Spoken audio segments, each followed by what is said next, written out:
Let's try again. Hello! There's that mute button. Hey, everybody! So good to see you. Thank you all for being here. Hope you're all great. Really excited to be back doing one of these streams. It's been a little while. I guess life's been busy. Our team's been busy. Maybe the luxury of Twitch streams has been a little bit hard to keep up with, but we have to do it during anniversary week, which is now. This is our 6th anniversary for Foundry VTT, and something that we are really excited to celebrate, both within the team and with you all in the community. So less streams, more quality is fine by me. I don't know. Hopefully you've gotten more quality. I don't know. I mean, I think what we don't get when we don't do Twitch streams is, I guess, more things, more of something, probably. Spend 15 minutes talking about lighting. I don't know. We'll see. Maybe.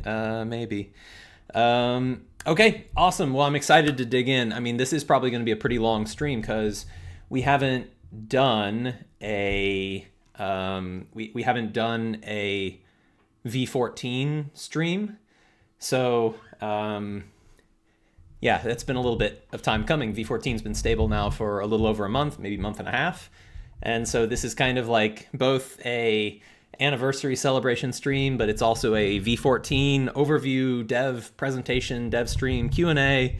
We're going to do a little bit of everything. So buckle up and bring your questions, bring your comments. We'll do some giveaways, and we'll go through all the great stuff that version 14 has to offer. It's going to be particle generator this time. I think particle generator is going to be a theme of, I don't want to spoil anything, but I think particle generator will have its moment in the sun later in anniversary week. Maybe I'll not spend too long on it today. What I am going to do today is go through our anniversary schedule, talk about what we're up to, talk about what's going on all week, and then jump into some V14 goodness. Feel free to throw questions in chat all throughout the stream. I can take some as we go. Just if you don't mind, preface your question with like question caps so that I can easily pick it out in the chat. And yeah, I'll grab some questions as we're going. Okay. Anniversary. So our anniversary celebration started yesterday and is live until Sunday the 31st. So that means sales. It means the software is on sale. It means also that there is a ton of content on sale, including some of our own content, but then also on the official marketplace here. They've got the anniversary sale going on, and there is so much stuff that you can pick up. So definitely this is a great time to, if you've got any free hobby money in your wallet, this is a great time to get the most you can out of it with some really incredible content for the platform. In addition to the sale, we've got a very rich events schedule going on. Yesterday, we posted our year in review article, which I encourage you all to read. I think we worked pretty hard on it, and I think it's a pretty insightful look into what we're up to, what we accomplished over the last 12 months. Now, today, where we are right now, is this version 14 dev stream. And then tomorrow, we'll be posting a premium content showcase article. So the premium content section of the year in review article ended up being like an article of its own. So we've split them in half.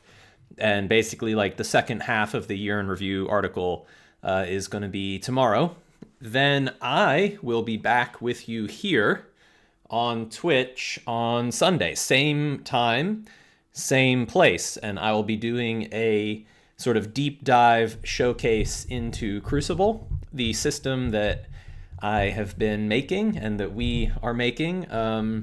It's very exciting, and if you already know some about Crucible, you should definitely stop by to see some new things. And if you don't know anything about Crucible, this is like a perfect opportunity to get acquainted what we're up to. On Monday, there will be a new video in Matt's Learning Foundry VTT video series. On Tuesday, the 26th, we'll be here on Twitch. Kim on our team will be leading, along with myself and Narky, a showcase into our house divided V14 upgrade work. All day Wednesday, our whole team will be participating on Reddit with an Ask Us Anything on the Foundry subreddit, where we'll be there just taking questions from the community on topics related to Foundry or not. And then on Thursday, Kaora, our creative director and lore keeper for Ember, will be doing a deep dive stream here on Twitch looking into the setting and lore of Ember, our first party game that is very near and dear to our hearts, and it's something we're incredibly proud of. Kaora will be here on Thursday the 28th at 1 p.m. Eastern for a setting showcase about Ember. That's not all the Ember content we have planned. There is a companion stream to that I'll get to in a moment. The next day, Friday the 29th, we're doing our team's Free Project Friday ritual, where we gather as a group and we we showcase some sort of for fun projects that we've been working on in a little bit of spare time, which is basically anything that we are individually passionate about trying to make happen that's Foundry related, but it's otherwise not something that we can usually prioritize. So FPF, as we call it, is always a great time, and there's going to be some hijinks there for FPF for sure. Learning Foundry VTT Tutorial 3, so this is another video in Matt's video series that will be going live on Saturday the 30th, and then to wrap it up and to finish out Anniversary Week on Sunday the 31st, we have Ember Gameplay Showcase. I will be here going into a demo and a look at what gameplay in Ember looks like. So very excited for all of that, and I hope you are as well. There's a ton of great programming happening all throughout Anniversary Week, and so please join us. Please attend and participate with as many of these events as you can, and then of course remember the wonderful sale that we have going on all throughout the week. One thing I mentioned, but I want to just emphasize the two things that have happened so far on Anniversary Week, if you've missed them and you haven't gotten caught up yet. The first one is our year in review article that we posted yesterday, and it is a pretty comprehensive look into a bunch of things that we're up to, a bunch of perspectives on the core software, on what we've achieved, what we're going to be focused on next. It does also include the first two videos in Matt's wonderful new Learning Foundry VTT series overview. For most of you who are Foundry pros at this point, this is maybe not immediately directed for you, but these kind of learning videos are really going to be a wonderful tool for people who are coming new to the software, or they've been away for a while and they're coming back to see, V14 for the first time after a couple years away, or whatnot. So we also share in this year in review article some really interesting usage insights about how people are using the software, how they're hosting, how they're using it, systems that are most played, modules that are most used, creators that are most supported. And so there's some really interesting stuff in there all throughout this article. It's a pretty long one. So I think it's really worth checking this out if you're interested to stay in tune with what all's happening in the Foundry community. Those videos that I mentioned, Matt's Learning Foundry series, those are on YouTube.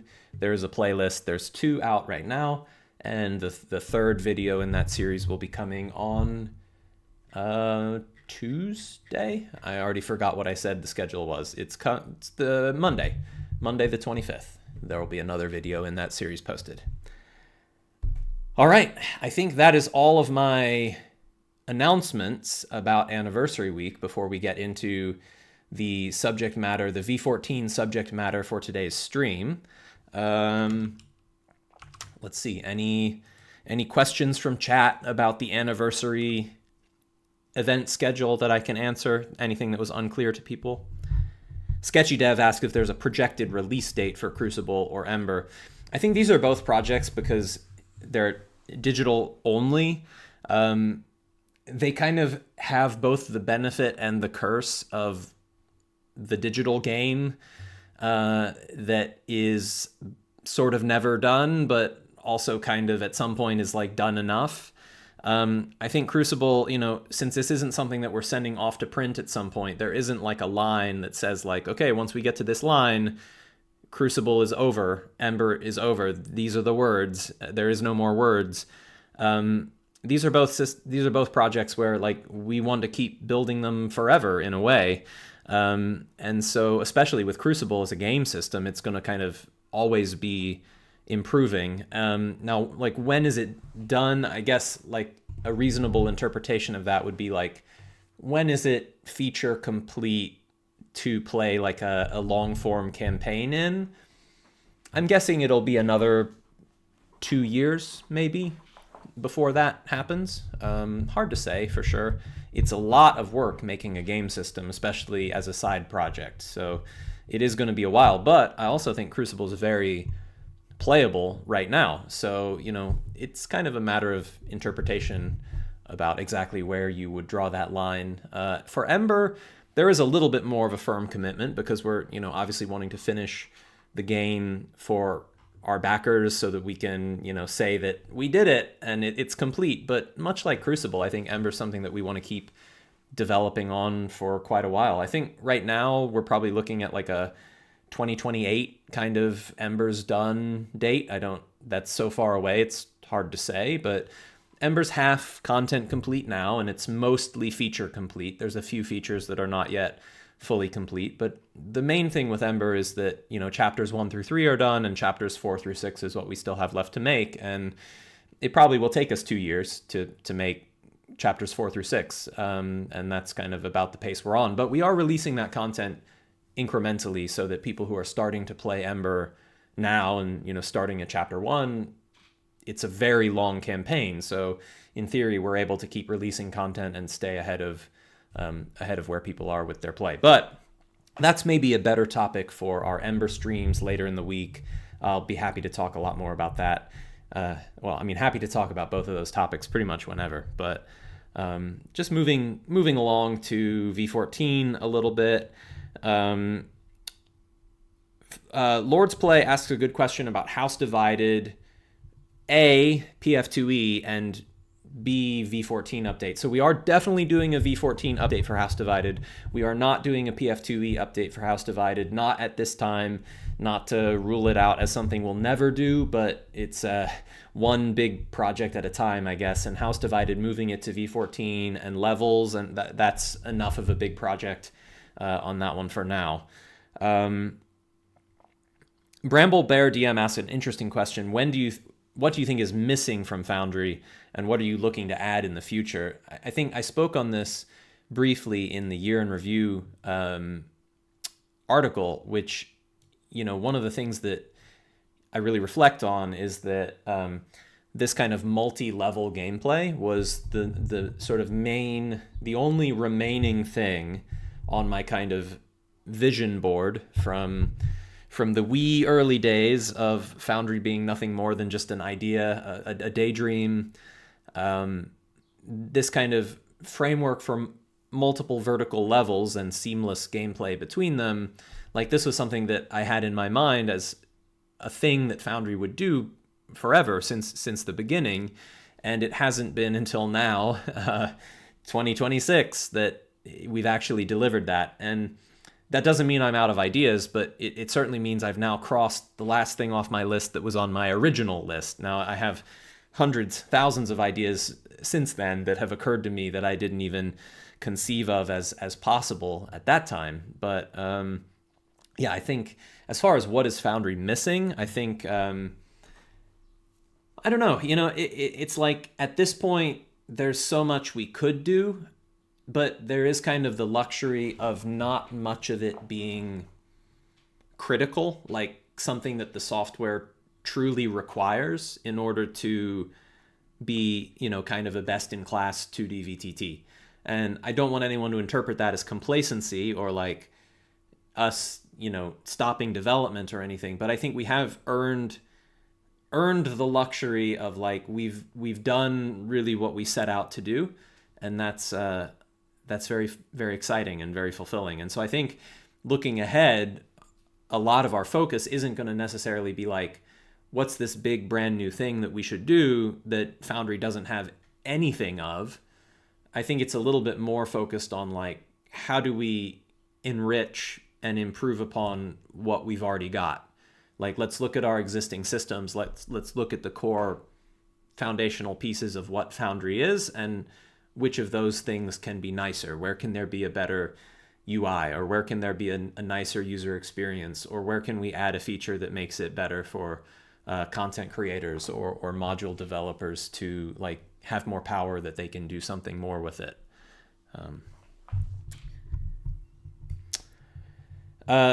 Question about when the Foundry V15 feature vote might happen. I think we'll probably roll that out a little bit later in the summer.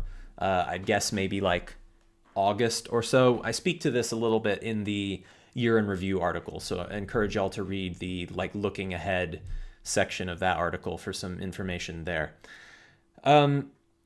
Okay, let me get to the V14 stuff. I'd be happy to answer a lot more questions as I go, but I've got a long list of version 14 features I want to show to you all. Some of you are already using V14, I imagine. Some of you are using an older version, haven't updated yet. Whether you've been paying close attention or not, I really hope there will be something in this stream that is new to you, something you didn't realize existed, some cool trick that you can learn about. And so I have a lot of stuff to share, and I hope that you'll all find it to be very interesting. So version 14 is now stable.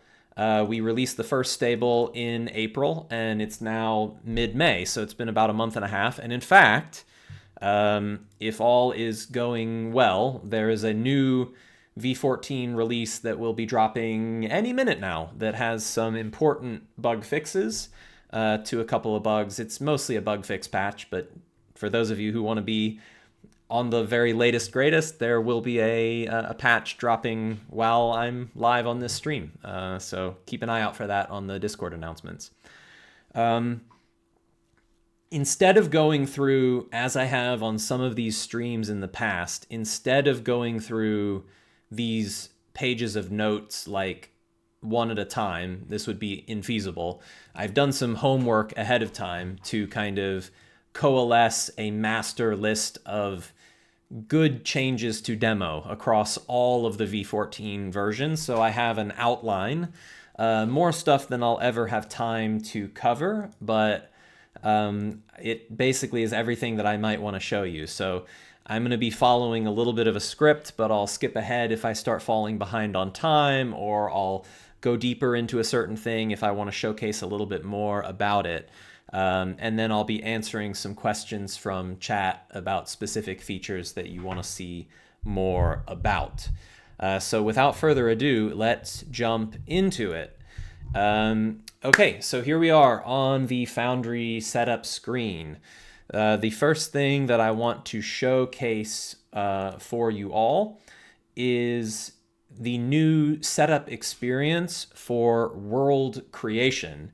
How to create a world is like it's been the way it has been for almost since the beginning, aside from some UI updates, but we now have a new world creation experience and workflow in V14. So on the setup screen, if I click create world, it's now taking me to a new screen, and where previously it was like a pop-up window inside the setup screen. So this is the new world creation screen. On the right over here, I have game systems that I've already got installed, and I can, you can imagine if you have like 20 of them or something, you'd have a scrolling list. I can like filter path or whatever, and you can filter for the game systems. A big new thing is on the left, we have what are called quick start adventures. And so a quick start is a new thing in V14 that I'm very excited about because it helps new users and existing users to jump straight into a game that's ready to play with fewer clicks and fewer instructions needed about like, oh, you get into your world, now you've got to go activate the module, and then once the module's active, you got to go to the adventure compendium and open the adventure and then import the adventure and choose your import options. And anyways, that was all functional, but it was certainly not streamlined. And so the goal of Quick Start is to streamline that experience by helping you to get straight into a ready-to-play game as quickly as possible. So what I can do, for example, is if I click something like, if I click a system, then on the left I'm only seeing which Quick Starts are available for that system. If I click, if I don't have a system selected, then what I can do is I can choose a quick start, and if I choose a quick start, it will filter the systems for which systems can do that quick start. It'll choose your system for you or give you a choice between them if there is a choice to be made. So for example, I'll make a world, I'll say like Grace V14 demo. We can do the minimal join theme, sure, and we'll say, let's play Pathfinder. So we create our world, and what's happening here is, without needing to go into the world, it's automatically updated the modules that you need, it's automatically configured the game system that you need, it's importing all of the adventure content. And then another streamline experience that makes things simpler is it takes you straight into user management. This was previously like, it'd take you to the login screen, you log in as the game master, but then you inevitably have to go back out to go back to user management to create your players. So this is just a more intuitive flow. It takes you straight from, create the world, then configure your users. So like I know I need some players, set a game master password. And then you can also, of course, configure more advanced permissions about what different user roles can do. Then you go straight into the game from there. Once we get into the game, what you'll see is that we already were immediately presented with the start of the adventure that I quick started. There's no need for me to go activate the module. There's no need for me to go import the adventure. It's just automatically already been set up and ready to go, so we can get straight into the gameplay. Now, of course, if you want additional modules beyond what was automatically activated, so what got automatically activated here was just Secrets of Grace, which was the adventure that I'm quick starting, and any other module that is declared as a dependency of either the system or of that adventure that you're quick starting. So there's not any other dependencies here, but if Secrets of Grace had dependencies on other modules, those other dependencies would also automatically start out as already enabled. Now, since I'm going to demo some stuff here, I'll turn on my 3D dice and maybe I'll import some music. And so, if you are wanting to enable new additional modules, you still have to do that manually. But if you're not necessarily needing to do that, then you get everything you need straight out of the box without any additional further configuration required. I'll get a little bit of background music going. Let me know if it ends up being too loud for my voice, but I'll use a little bit of ambient atmospheric music from Ian, our good friend, Tabletop RPG Music, who works with us on Ember and is a good friend of Foundry. All right, let me take one or two quick questions. Any plans to let players set and manage their own passwords? Not plans in terms of like we're definitely doing it, but there is an issue in our backlog as that being a feature request that some game masters would like players to be able to do that. It's in our backlog. I suspect we'll probably enable that at some point. John Doom, player has a slow internet connection. Is there a way for players like that to turn off all traffic intensive settings? Kind of. One of the most one of the most data hungry aspects of Foundry VTT is the canvas itself. And there is a client level setting that can be used if you search for canvas. You can just entirely disable the game canvas, since the stuff that's happening on the canvas is the most intensive. It's images, it's video files, it's tokens, it's audio files. So if the canvas is disabled, then you're not needing to download a lot of that data. But that's not a panacea. You are still going to have some struggle with having a player that's on a very slow connection, or having a host who's on a very slow connection. Because Foundry is self-hosted and it's peer-to-peer, internet connection speed does matter, and there's kind of no way around that to a certain degree. All right, let's see. Will we see mobile support? Possibly in the future. Someone says I can't hear the music. Oh, well, that's because I had it muted on OBS. How about now? You should get a little bit of background something now. Thank you, Myriadis. All right, so let me go into some of the things I want to demo here now that I'm in this world and I've shown a quick start. Another thing I want to demo, which I'm not going to be able to show very effectively, so you'll have to use a little bit of the power of your imagination. I have my OBS set up to just share this particular window, so you'll have to trust me on this one, but one of the biggest headline features of V14 was the thing that won the Patreon feature vote from our Patreon community of what they most wanted us to do, and that is native pop-out for multi-monitor and multi-window functionality. So what that looks like is this. Any application v2 instance in Foundry, that's our new application framework, automatically out of the box has an option to do detach window, where that window can be popped out to a different UI element. Now, I have it popped out now. This is where you have to trust me. I have a separate browser window on my screen that I'm dragging around right now or sending over to a different monitor. And you'll just have to imagine that working because it's not getting shown in OBS. But what I will do is then I can pop that window back in. It's called a reattach workflow.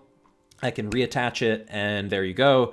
Now this journal is back in my main screen, and so I can take things like character sheets or journals or a panel to manage audio or whatever else you want. You can send it over to another monitor or another screen using the detach and attach pipeline. It's something we're very proud of.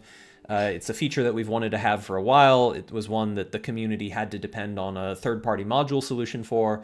We're really happy for that to be built into core right now. And one of the best parts about it is that there's no real work needed for a system to start taking advantage of that.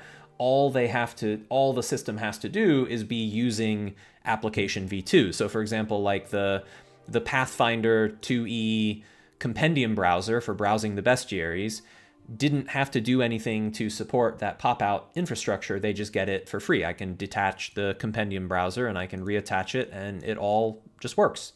And so that's really nice that everything, kind of just works in that way. Now, it doesn't support application v1, so that is a little bit of an extra carrot in place for module and system devs to continue down the path of migrating your app v1 implementations to the new app v2 infrastructure. All right, next up on my list, another very cool feature is that on the compendium sidebar, again, this is something that you might have needed a module to do in the past. Now you don't. It's a core feature. We can search directly in all of our compendium packs just in the search bar at the top of the compendium sidebar. So suppose I search for something like pack.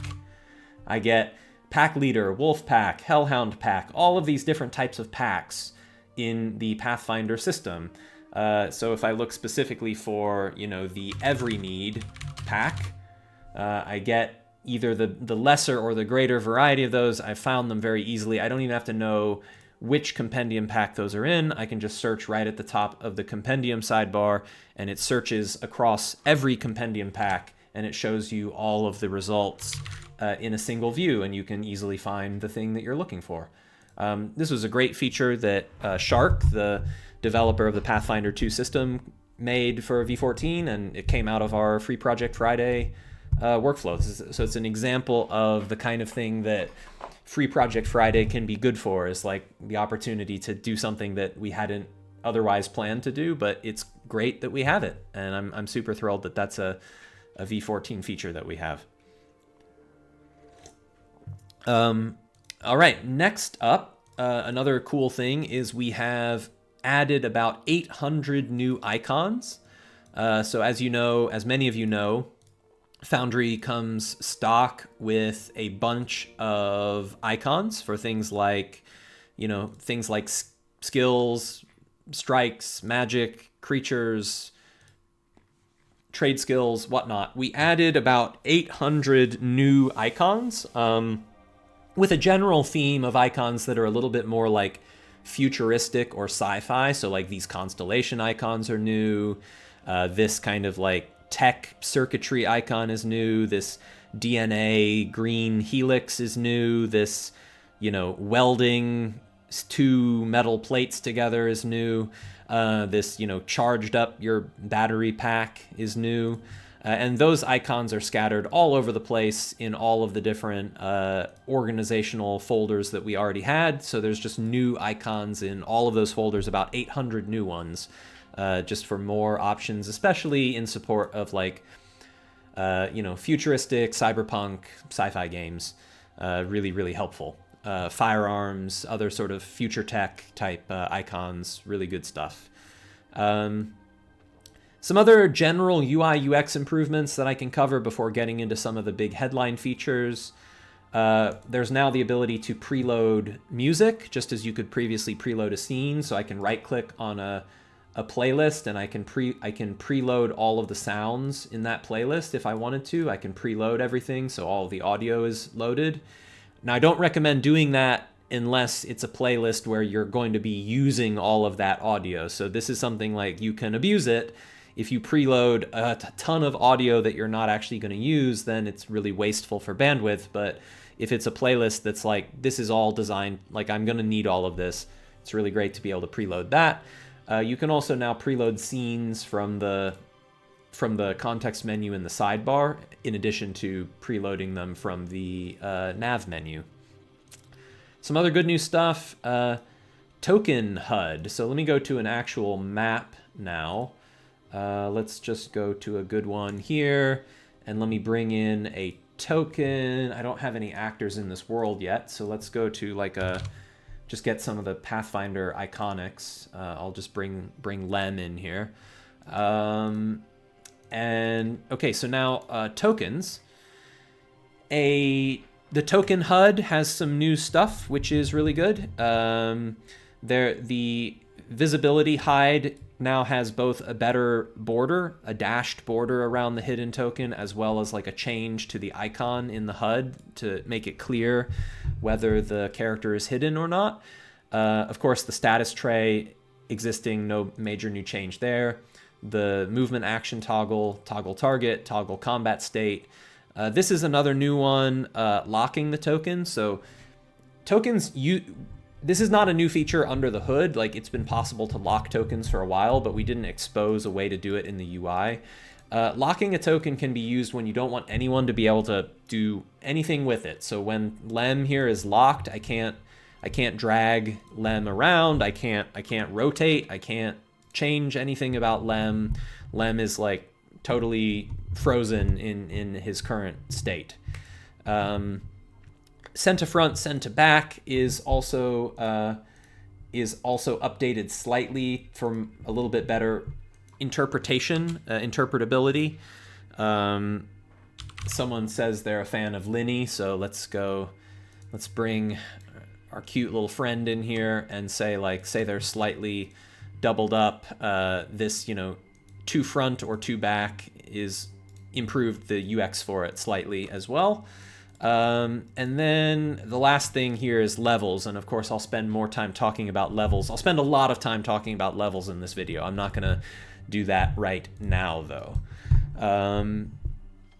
All right, another kind of important updates for usability. I already talked about how any application v2 can now be automatically popped out. Another very cool thing that can be done with an app v2 now is, so suppose I have my journal sheet here. If you need to cross-link it and you have like multiple windows open, you used to have to go, say I wanted to link this journal into chat and just send it to my players to be like, okay, read this journal. I would previously have to go find this journal in the sidebar and then somehow like get it into chat. It's a little bit awkward. Like, how do I start dragging this so that it is easy to do? This is a lot easier now. As you may know, every application v2 has a button that lets you copy its document ID. So that's a useful button on its own, but it's now more useful because not only can you click that button, but you can also drag that button. And if you drag that button, then what happens from dragging it is that you can drop it to create a UUID link. So I can drag and drop that right in chat to make a link to this journal. Or this is especially useful if you're doing things like configuring multiple regions where like one region teleports to another region and you need like the reference for region B to configure region A. It's just much easier now. All you have to do is have the window open and you can start dragging from the window. You don't have to go find it in the sidebar. So that's a really nice, just like quality of life improvement that some of you might not have known that's a new thing yet. So that's an example of, hopefully you'll learn a few things from this stream about what you can do in Foundry. Another new one is the change of role modes to message modes. So historically, we've had this thing called role mode in Foundry that has been like whenever you make a skill check or any other sort of role, you have a role visibility here. But previously, that only applied to making roles, not other sorts of messages. So now these toggle buttons on the chat log, they apply to all messages by default. So for example, and there's also a new mode as well. So we've got public as user, private to game masters, blind to game masters, self only. Those are the ones that existed before. And then we've also got public as character. So public as character would be like, hello chat. An easy way to make sure that you're speaking as your character. Now, I'm a game master, so I don't necessarily have one configured, but a player would have their player character configured. And so setting your message mode to public as character will make sure that everything you type in chat is like in-person messages. All right. Then that's a new thing. And yeah, it of course still works for roles as well, but it works for regular messages as well. So I can send now, for example, like a blind GM help me, a blind text message. Now I'm seeing it, of course, because I am the only GM, and so I sent it to myself. But if you were a player, you could, send a message this way. I don't know why you'd want to, but maybe there's different systems, different rules, different situations that would require that. Okay, cool. Next up, reorganized and streamlined scene configuration. Now, I'm going to spend more time talking about scenes in the future, but for now, let's just take a look at scene config. We made scene configuration a lot more streamlined in V14. Setting up scenes was one of the most complicated things you have to do in Foundry, and so as Foundry kept getting more and more features and more powerful, the level of friction of okay, I need to set up a scene, it started to get more and more. And especially in V14 with the addition of levels, we felt like the scene configuration UI was just getting a little bit out of hand, too difficult, too unfriendly for a new user to have to know what to do there. So scene configuration now starts on a basics tab. That for most scenes, this might be the only thing you ever need to touch. And so the point of the basics tab, I can set the name, navigation. There's a couple of different themes, but we've sort of sampled the most commonly used options across all of the tabs and consolidated them just into basics so that it's a more simple version of scene config that's less intimidating than all of the advanced options on all of the sub tabs. Now, all of those options are still there, of course, but we've also improved the organization of each of the secondary tabs to be better presented and have better hint text and just generally be a lot more intuitive to understand how to set your scene up. Now, of course, there's also levels, which I'm excited to talk about. We'll get to levels in a little bit. But visibility, this is also reorganized. So like whether you use token vision, global illumination, fog of war, this is all sort of consolidated and concise on the same tab of the config sheet. Environment, miscellaneous, and then of course Pathfinder specific systems, system settings for the scene as well. All right, that's some of the notes that I wanted to hit on high level UI UX improvements before getting into some of like the big stuff. Let me take a couple questions before I move into the next act of my demo.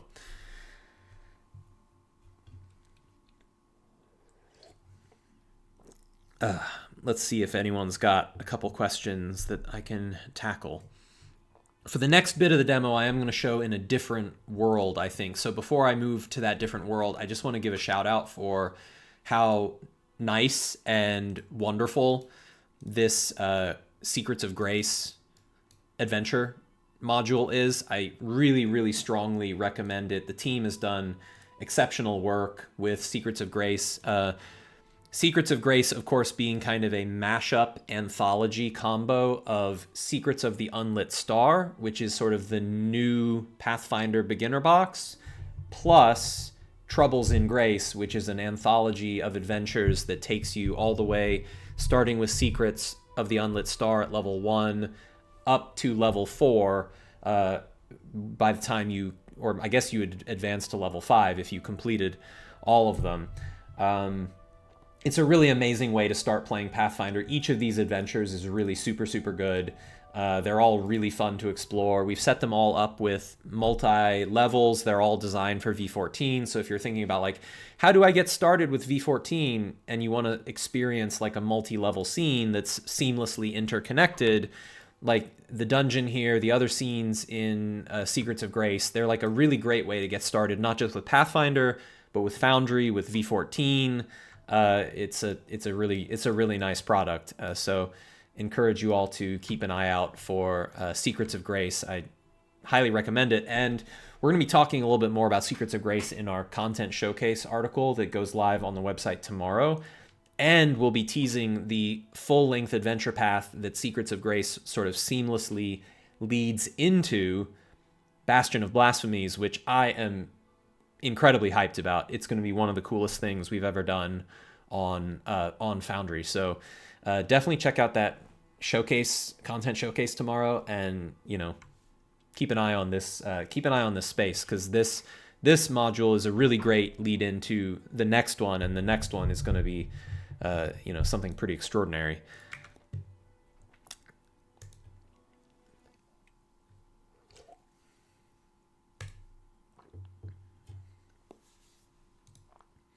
I'm going to pop over to a different world now for the next little chunk of the demo. I'm going to pop into Crucible plus Ember. I'm not going to make this a Crucible stream, and I'm not going to make this an Ember stream. So those of you who might be less familiar with Crucible or less familiar with Ember, you're probably going to be seeing some stuff and be like, oh, wait, what's that? How's that work? And I'm just going to kind of skip past it. There will be a Crucible stream this weekend, and there will be Ember streams later in the week. So I guess for now, I'm just using it as sort of background material. Question from Ceph's Scenes: can I hide tokens when I'm one level above? Yes, you can, and I'll showcase how that works in a little bit, Ceph. So stay tuned for the levels part of this video, and you will get your answer there. But the answer is yes, you can do that. Okay, so next section that I want to cover is about some Canvas workflows that have been really massively improved. So building a scene on the canvas is one of the most complicated things you have to do in Foundry. And so making how to work with the canvas easier was an absolute priority for us with V14, because we were adding the complexity of multi-level. There was no way we would feel good about adding that complexity of multiple levels if we did not also do some things to make the canvas easier to work with at the same time. So a couple of things, I have a lot of things I want to showcase here. First one to get out of the way, it's just a little bit about prototype tokens. This is not a major thing, so I'm not starting with the biggest thing. I'm just going down a list that I have. So suppose I have an actor here. I go to their prototype token to configure it.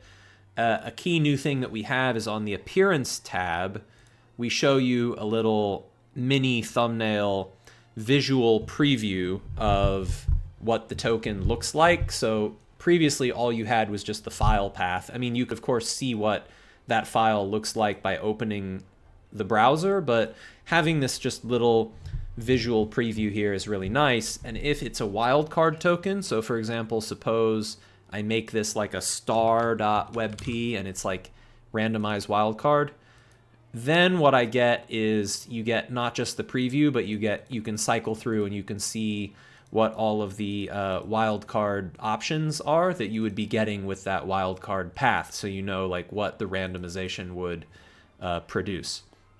Little quality of life thing that's a really nice update. All right, the next one, I got to talk about the Placeables palette. This is super important and super useful.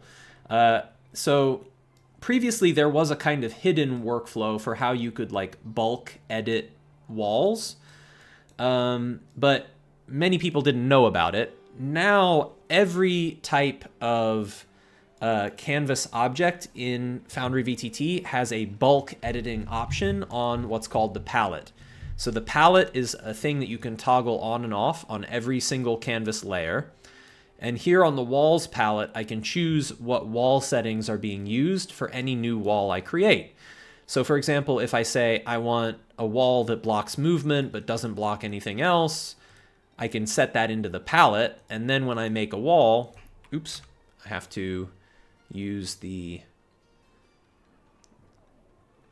I did it somehow wrong. What have I done wrong? I promise I know how this works.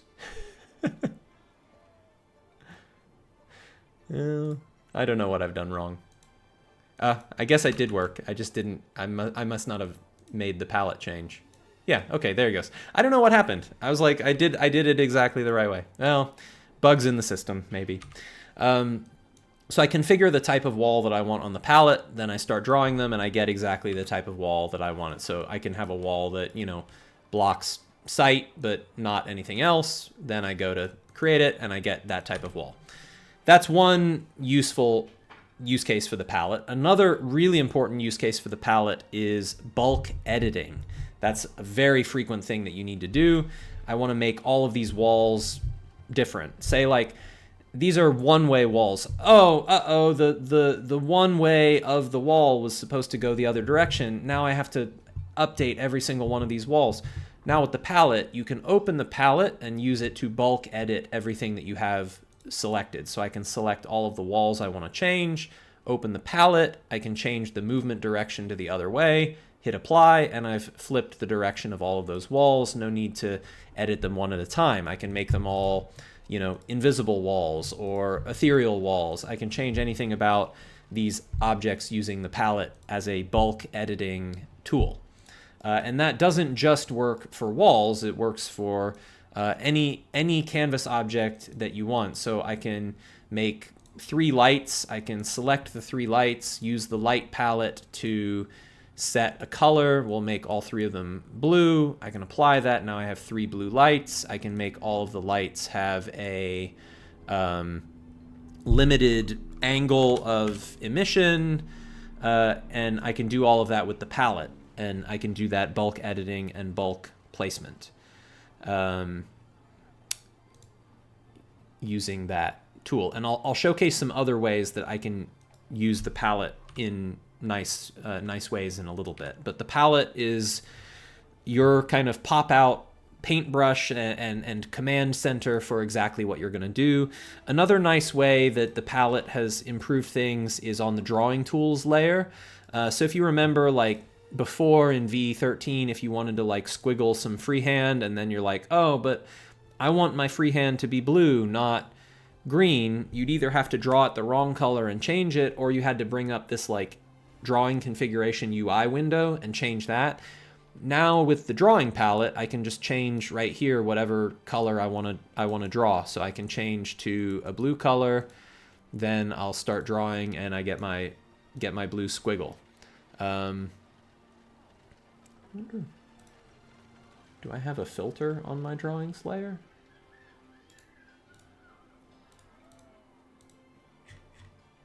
Interesting.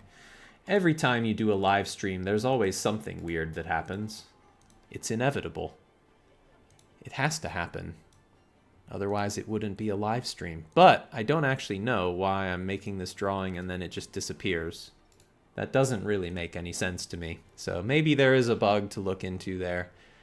We are continuing to patch some weirdnesses with V14, so I don't have an explanation for that one. Oh well. But yes, anyways, you can change your... I guess it works just fine if I close the palette. Weird. That's one for the team and I to look into. But anyways, the purpose of the palette being to have that quick editing toolkit at your fingertips to make, you know, I want my super chunky line width ellipse. I can configure that and do it. So that is the palette.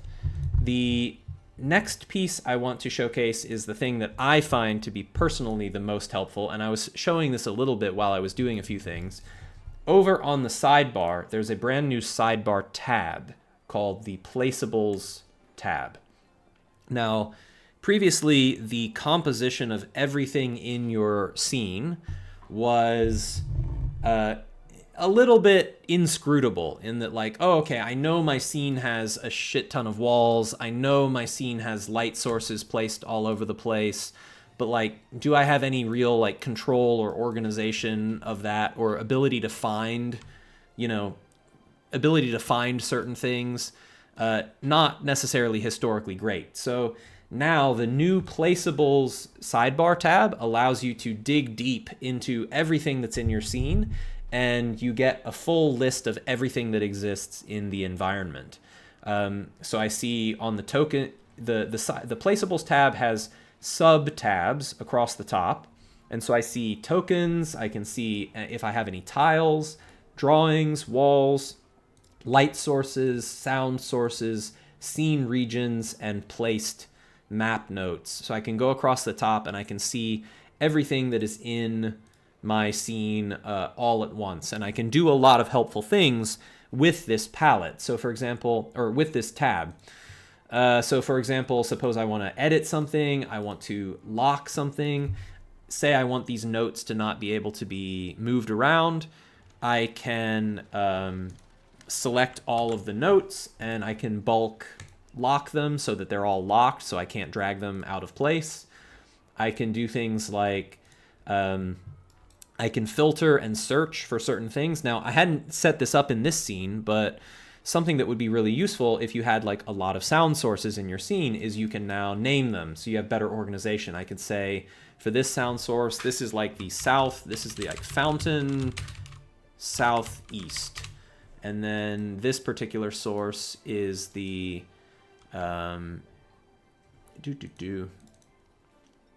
this one is the waterfall west, and this one over here is the waterfall east. So if I have named my sources here, I can search for like waterfall and I can get just the waterfalls, and it will only show in my scene, it will only show the two sources but not the other one. So you can do the same thing with light sources. So for example, if I have placed some sources in the scene that are like dungeon candle, I can see all of the...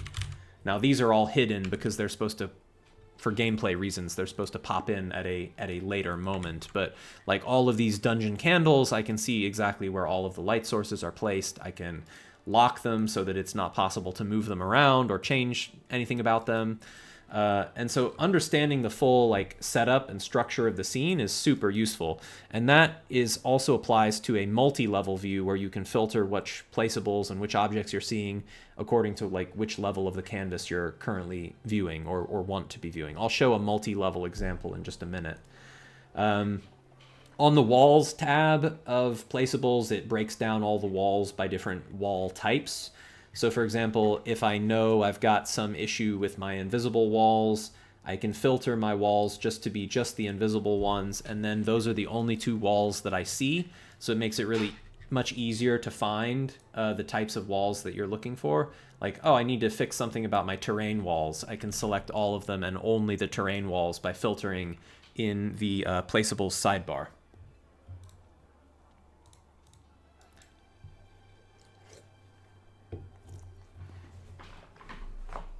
Some other cool things I can do with the placeable sidebar maybe are ones that are easier to show on a multi-level scene. So maybe I'll take my characters here and we'll head over to a different scene to take a look at that. Maybe, yeah, Helcas can be good. That has three different levels. Okay, so here I am on a different scene, and this one has 3 different levels. So I can see here that these 2 characters are on one level of the scene. And I'm going to talk a lot more about levels in a little bit. But if I had another couple tokens, like some Arcturians, maybe I'll put some people down here in the mine, at the mine level. Those tokens that I've just placed down here, on the palette, I see that I've got 3 tokens in the mine level. I've got 2 tokens on the green level. And these placeable objects are partitioned by the level of the scene. So for example, with light sources, I can also filter, I want just the light sources on the green level, and that filters out all of the others so that I'm only seeing light sources that belong to the green level. Another really cool thing you can do with the palette that is, I think, really fun and very useful. Often you're working with lights where you're like, I want to change all of my light sources a little bit. You can filter on the palette. You can filter for lights at a very specific elevation. So for example, I want all of the lights that are specifically at elevation 10. I can search for all of the lights, only the lights that are at elevation 10. I can get those sources, and I can right click to clear that filter. I could also filter for all of the lights that are a specific color of orange. So I can filter for all of the lights that have a specific color. Maybe I want to change the color of all of my lights. I can get all of the light sources that have a initial starting color, so I can change that color. So there's lots of like powerful things you can filter on in the sidebar, in the placeable sidebar, to like much more quickly find or bulk edit a set of objects within the scene that you need to make some changes to.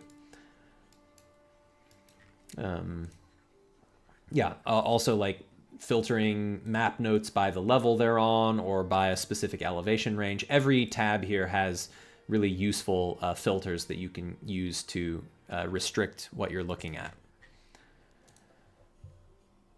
All right.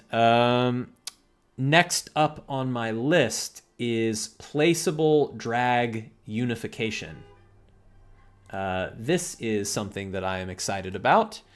And I'll take some questions in a minute. But one of the very important pieces of work that we did in V14 is any placeable object that has a geometry now has a unified and standardized mouse click workflow for manipulating that geometry. So suppose I make a light source like 20 feet. You notice that it has a new aesthetic for like how does the light source look. And the reason for that is because now anything that's a configurable shape, it now has a standardized set of controls to it. So I can make a circular light source and it looks like this, or I can make a circular drawing and it looks like this. And when I control the drawing, you notice that the tools that I have for the drawing and the tools that I have for the light source are like the same tools. So same center handle for translating XY, a drag handle for resizing, and then if it's a object that specifically can be rotated, so for example, if it has a angle of effect that's less than a full circle, then there's a third handle, this triangle, which is what allows me to rotate the light source around radially. So that same workflow applies not just to the light source, but also to the drawing. So my drawing, I can also translate it, I can drag it either symmetrically or asymmetrically to be an ellipse. I can rotate it for a rotated ellipse. And then other things that also use geometry all use the same tools. So like a drawing rectangle, I can select, I can translate, I can rotate, rotate, I can resize. Same with, say, a tile. If I am placing, let me go back to, assets, I don't know, impact, I'll just do like a blood spatter. If I have a tile that I'm placing, exact same tools. I can resize, I can rotate, I can translate. So everything that deals with a geometry now uses the same tooling to manipulate that geometry. That applies to sounds, it applies to scene regions. If I make a region and then I control my region, I'm moving it, I'm resizing it, I'm using the same tools for the region as I am for the drawing, as I am for the sound. So there's been a big reunification of the way that shapes are controlled in the canvas. And I'll talk more about some of the new scene region features in just a little bit, but there's some really powerful stuff there as well. But basically, like, everything is now standardized and harmonized in terms of how you can control it and how you can manipulate it. Good. Let me see what else is next on my list. Yeah, the measurement labels. So this is something you probably just saw, but the light sources, they have labels that show when you're changing them. So I see like a label for the radius of the angle. I see a label for the length of the radius, and that applies to sound sources as well. Those labels also apply for scene regions. So if I'm like making a region, I see the angle of the cone, I see the radius of it, and those labels adapt as I am making these drag changes. So a big reunification of the way that objects are controlled and labeled, and just standardization across the board for how these canvas objects work. Another key one in terms of making it easier to work with the canvas, we now have rectangular selection for point objects. So for example, map notes, I can rectangle select, and I can select multiple map notes with a rectangle select. I can also select multiple sound sources with a rectangle select. That's new. Light sources, of course, I can select multiple light sources with a rectangle select. This was previously not possible because previously light sources didn't have a concept of controlled or not controlled. They only had a concept of hovered or not hovered. And so since light sources, notes, sounds didn't have the same parity as other objects of like, are you controlling it or not, we couldn't do some of this stuff earlier. So now there's a lot of standardization that's happened where all of these light sources are now, you can group select them, you can group edit them, you can group, you can even group drag them if you wanted to move them all at the same time. So basically all of the canvas layers just have a lot more standardization in their UX, which is something I think was really important and something that I'm really proud that we've done. We also now have live canvas preview for notes and sounds and lights. So if I'm configuring a note and I say like change the icon, I get like a real-time preview of, you know, how big is the icon size? How big is the font size? What if I change it to a different font? What's it look like? So anyways, yeah, you get the real-time preview of notes, real-time preview of also sounds. So for example, if I'm editing the sound and I edit the radius, make it smaller or give it a limited angle or whatnot, get the real-time preview there as well. So that was another place where we didn't have consistency. Like light sources had a preview, but sound sources didn't. So basically we did a big amount of work to identify like any place in the process of building a scene on the canvas where there was not consistency. And our challenge was like, can we make it consistent? Another thing that's new is a wall that has no restrictions of any type. This is kind of like a non-functional wall. It's like a nothing wall. It doesn't do anything, but this can be useful for programmatically setting up things for premium content or tracing the perimeter of something that you're going to later turn into a scene region. And those sort of nothing walls show up as blank walls in the placeables palette. So they show up as walls that don't have any particular restrictive behavior, but they can be useful to define for certain like programmatic or tactical reasons. All right, almost done with this particular section. Let's see, what else do I have? All right, last one that I want to show here is shared fog of war, another very exciting feature that we've added. So I've got two characters here. I think to show shared fog of war, I'm going to need to do a couple things though. Let me reset. All right, let me close this door. Let me close these doors. Well, in fact, I think what I'll do is I'll just close all of the doors. And let me reset fog of war. Okay, a new feature that we can have now is shared fog of war. What that means is that on your scene configuration, under visibility, under the fog of war box, there is an exploration mode. Exploration mode can either be none, individual, or shared. And you're probably not seeing these drop-down options because that's a known like OBS Chrome window sharing bug. But there are three options under here: none, individual, or shared. Now, currently, if this scene was set to individual, what I can do is set it to shared, and I'm going to show you what that accomplishes. Now, to do that, I'm going to open a separate browser window that you won't see, but I'm going to need two different players connected here. So I'm going to connect to this. I'm going to connect to this game using two different players. So I'll be player one. I've got another window that's player two.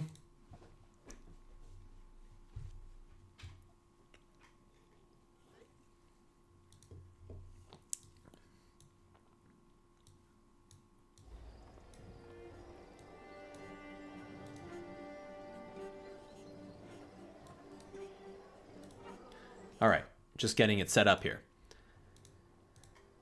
Okay, so here I am on this screen. I'm going to control Ellie Orwen here.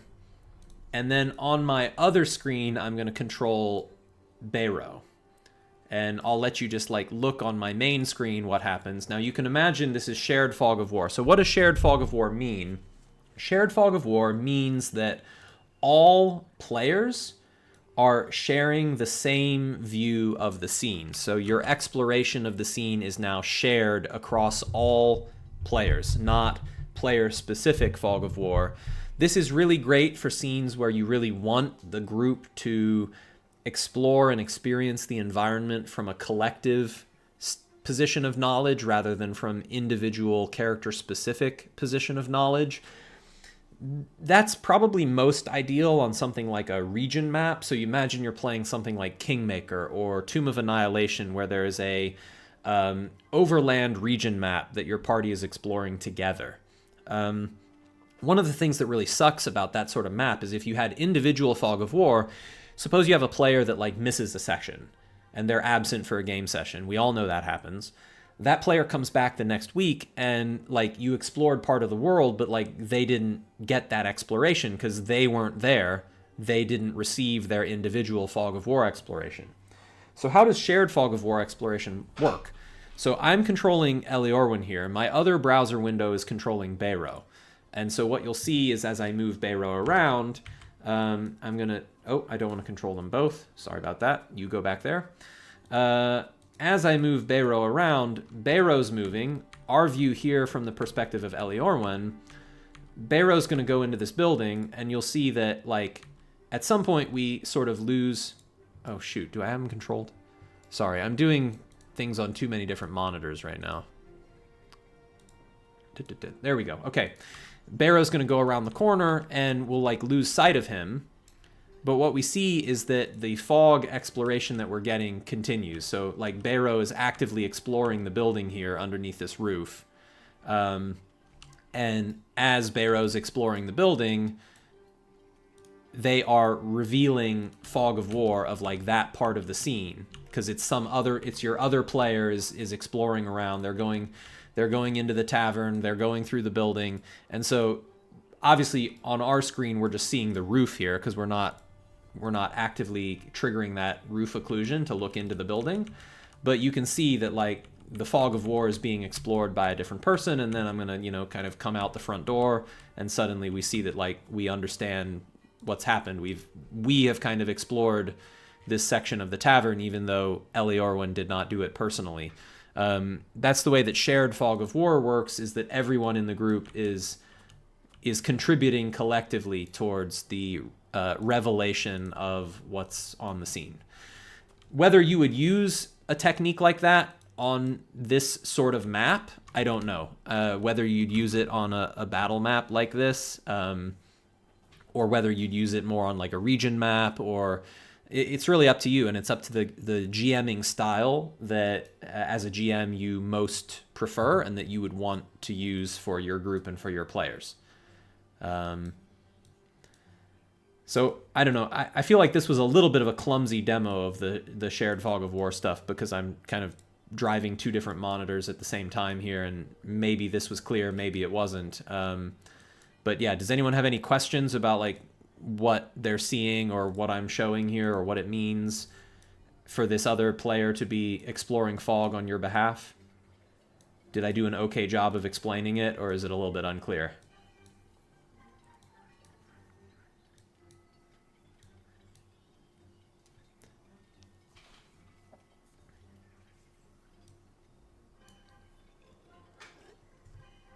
Caleb says it's kind of tempting to use it for a dungeon map where the people can't typically see into the new room that they discover. Yeah, possibly. Yeah, I think there's good use cases for it there. That's true.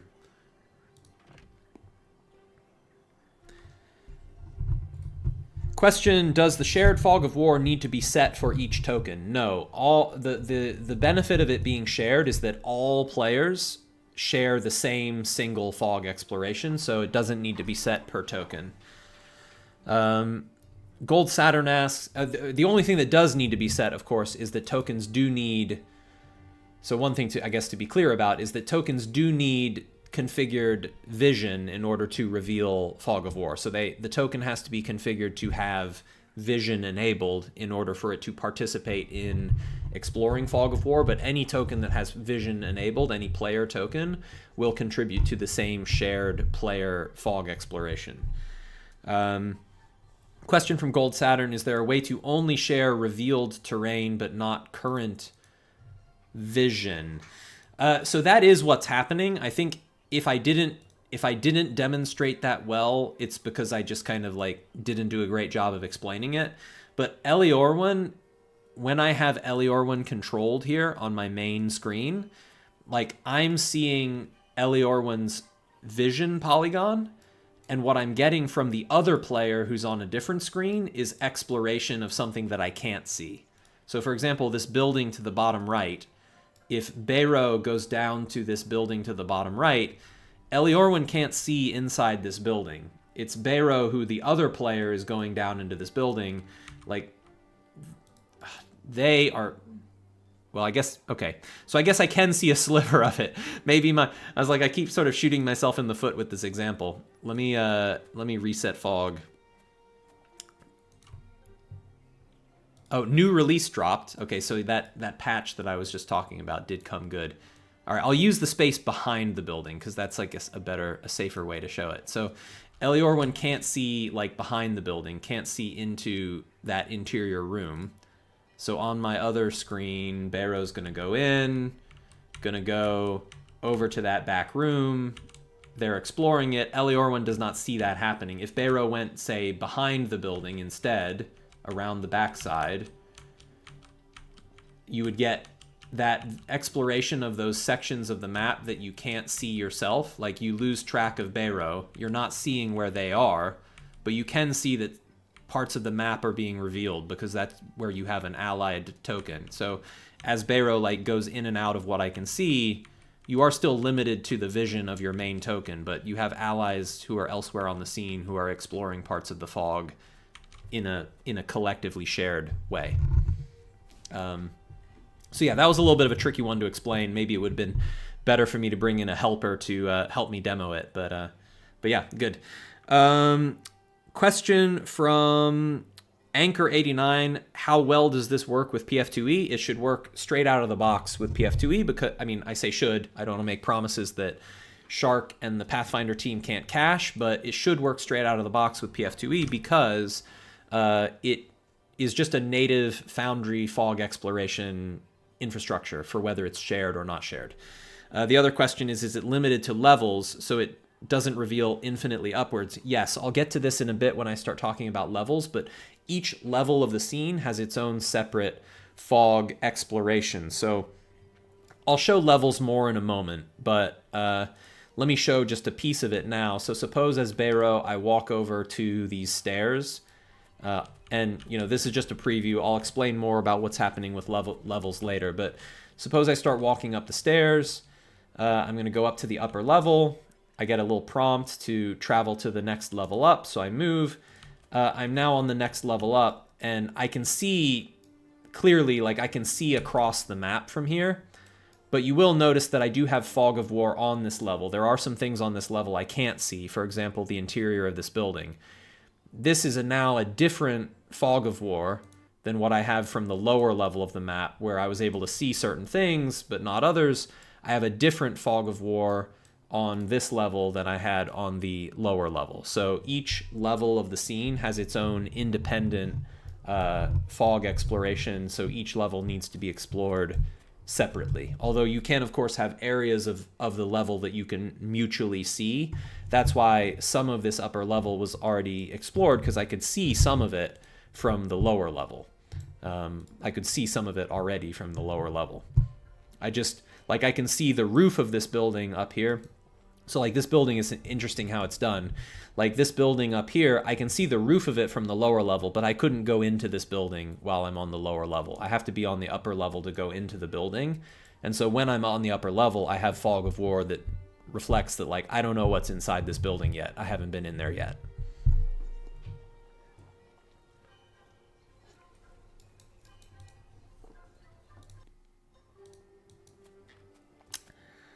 Okay, next up on my list. Let's see how I'm doing on time. All right, I am pretty well behind, but I'm not surprisingly behind. I want to go through some scene region stuff, and then I'm going to take a break and do a giveaway. And then I'm going to go all into the details of levels in more detail. I'm going to switch back to a Game Master user, though, for the next bit.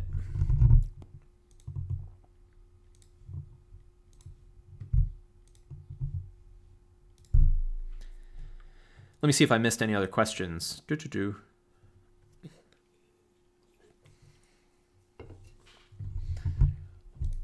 All right, next thing I want to show is I want to show some things with regions.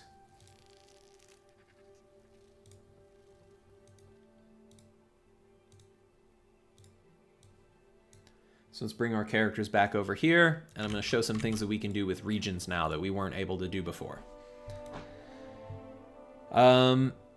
Okay, first up, regions have improved a lot in V14, and the reason for that is because regions were a key building block component of a lot of the things that we want to do with levels. So going through the list pretty quickly, I want to try and make up a little bit of time here. We've got some new region shapes. I can draw a ring-shaped region. So if you have certain effects that happen in a circular ring, you can do that now, and you can customize the, the width of the ring, the outer radius, the inner radius. You get a lot of like powerful customization for how the ring is shaped. Different drag handles for it as well. You can customize all of that. Really useful shaped template that applies to some game systems. We also now have a ray region, so I can create a ray that is emitted in a line. You can customize the width of it, the length, the rotation. Very powerful, very useful. We also now have an emanation. Emanation is really useful because you can configure the base size for the emanation and the radius. So this is really ideal for something like an aura, where the token has an emanation base size, like for example, like a 4x4, and then it has a radius on top of that base. And you can see the dashed line that shows you like what is the base size of the radius, and then what is the base size of the emanation, and then what is the outer radius of it. And so as we shrink down to the minimum emanation is still the base rectangle that it originates from, and then the radius of the emanation is projected outwards from that base. A very like rules accurate implementation of a mechanic that is common to very many systems. Now, what can make emanations even better is the ability to attach the emanation to an actual token. So you can do that now. Under the placement tab, I can attach the emanation to Bayro, so that now as Bayro moves around, the emanation is going to move around with him. So in order to show this, I'm just going to like send Bayro on a, walkabout. We'll just go all around here for a bit. And then if I look at the regions layer, you'll see that the attached emanation that is linked to Bayro's token, that emanation region is following Bayro around as he goes on his merry way. And you can do this with it doesn't have to be an emanation. You can do this with any particular scene region. This can also be useful for things like imagine like a beholder that has a anti-magic cone or something. So like suppose we have like I don't remember I guess maybe 60 feet or something, but anyways, whatever. Say we've got a cone with like a 120 degree angle, and I don't know what the angle would be. I guess typical D&D like 63 or whatever the cone angle would be if this was a D&D thing. Suppose we point that cone straight ahead relative to the token's facing.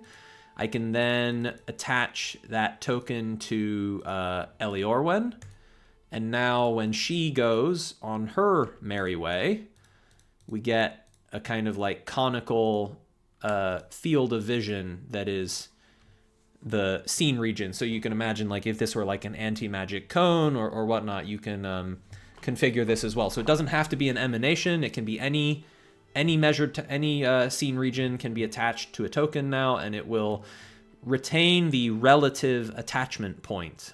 So it doesn't have to be centered on the token either. It could be like arbitrarily over here, and as long as it's attached, it will maintain its relative spacing to the token. I mean, this is like obviously not nonsensical, but it is maintaining its relative positioning to where the token is because it's been attached in that way. That's not useful, but it's just a demonstration of the concept. All right, so that's a really important stuff you can do with improved regions. Some other really important things you can do with regions now. Let's go back to our cone example, and let's look at a few other really important things we can do. In region controls, we now can select under the appearance tab, under the placements tab, we have wall restriction. This is really important for things like a fireball or an AoE spell where a physical barrier would actually stop the spell. we now can model that really rigorously in Foundry VTT. So you can configure that a region is restricted by walls. I turn that on, boom, and we have a cone that is limited to what a physical projected cone from this origin would be able to hit. It is restricted by the walls of the scene. And that means that any behaviors or any automation of the cone would only apply to the subset of creatures that are like not behind cover. So you can imagine, say we've got like a skeleton or something that you're trying to destroy. We've got our evil little skeleton that's hiding behind the wall. The skeleton is behind cover and not affected by our cone because they are behind that solid barrier. That's really, really useful, really powerful for gameplay in hopefully obvious ways why this is a good thing for gameplay. Other things that you can do, I'll turn that restriction off so you can see the template more overall. Other things you can do here that's really powerful, you can configure the highlight mode of the template, and you can also configure the grid-based nature of the template. So all templates can now either be sort of true shapes or they can be grid-based. If they're grid-based, then the shape of the template is going to look a little bit different. It's going to look different because it's going to cover the spaces of the map that could be reached with a measurement from the origin. And that's going to depend on whatever you have your world's diagonal movement rule set to. So for example, I have grid diagonals set to exact, but if I were to change this, then the way that this shape would look is going to be different. Now, I'm not going to do that because I don't have to like keep reloading and doing some other things. But for example, if I do like a circle with exact diagonals, then you're going to get kind of what you would expect to see with a circle, more or less. But it starts to be polyhedral in nature. And that's because where a circle of a certain radius, like 20 feet, where it could reach is going to be based on the actual grid spaces that would need to be traversed. So it is more of a rules appropriate measurement, and you can see this if I so let me make this region. Another thing you can do with regions now is you can configure their visibility. Like, when can you see the region? Is it only on the regions layer, or is it always? Suppose I make this region always visible. Remember, this was a 20-foot grid-shaped circle. If I measure out 20 feet, you can see how this measurement is working. Like, the reason this is polyhedral is because of the rules-based grid measurement. The perimeter of this octagon is actually like what you would be able to reach from its center with 20 feet of movement. So it is like a very precise measurement, and exactly what shape is going to be produced by that measurement will depend on what your diagonals rule is set to. So in D&D, for example, this is like the classic fire square debate. With a fireball in D&D, it's a 30-foot sphere, but should it actually be a circle or should it be a square? If you're using a specific diagonal rule, then your 30-foot circle is actually a square, because that's the squares that would be hit by the fireball. So there's a lot of power here for the game system itself and for the GM to choose how do we want to measure this? How do we want to handle measurement and the fidelity of measurement versus the kind of immersiveness of like, I want my circle to be a circle, or I want my circle to represent exactly which token can be hit from 20 feet away. So yeah, to each their own, to each system their own in terms of what amount of strictness the system requires. All right, let's see. I've shown off attachment. I've shown off restriction. I've shown off grid base. The other thing is highlight mode. So another thing you can do is you have a choice of whether you want the region to highlight grid squares or whether you want it to just show the true shape. This is maybe not the most useful thing to show in Crucible because Crucible uses this very small microgrid, so the difference in Crucible is not like especially pronounced, but in a like a 5-foot D&D grid setting or in like a hex grid, there would be a very obvious difference between highlighting the grid spaces and just showing the true stuff. Now I can show that quickly. I'll just make like a test hex scene. And I'll set my grid to like 200 pixels, hex rows. Let's look at that scene, and I'll show you in this hex grid context. Say I make a circle region, and then I'll have it do covered grid spaces highlight. You can see that this will highlight the hexes that you would cover with the effect. So either you can highlight specifically the grid spaces, or you can just highlight the true shape of the region. Now, one of the things that you're going to want mostly, another key thing is display measurements. This is really nice. So display measurements is what keeps visible the actual like size of the region, and that is either depending on the visibility of the region. Say you had like always for Game Master or always for observers or always for anyone, then other people would see this region and they would see the measurement attached to the region as well. Other players would see that, so they can see that, okay, this is exactly a 20-foot blast type of region.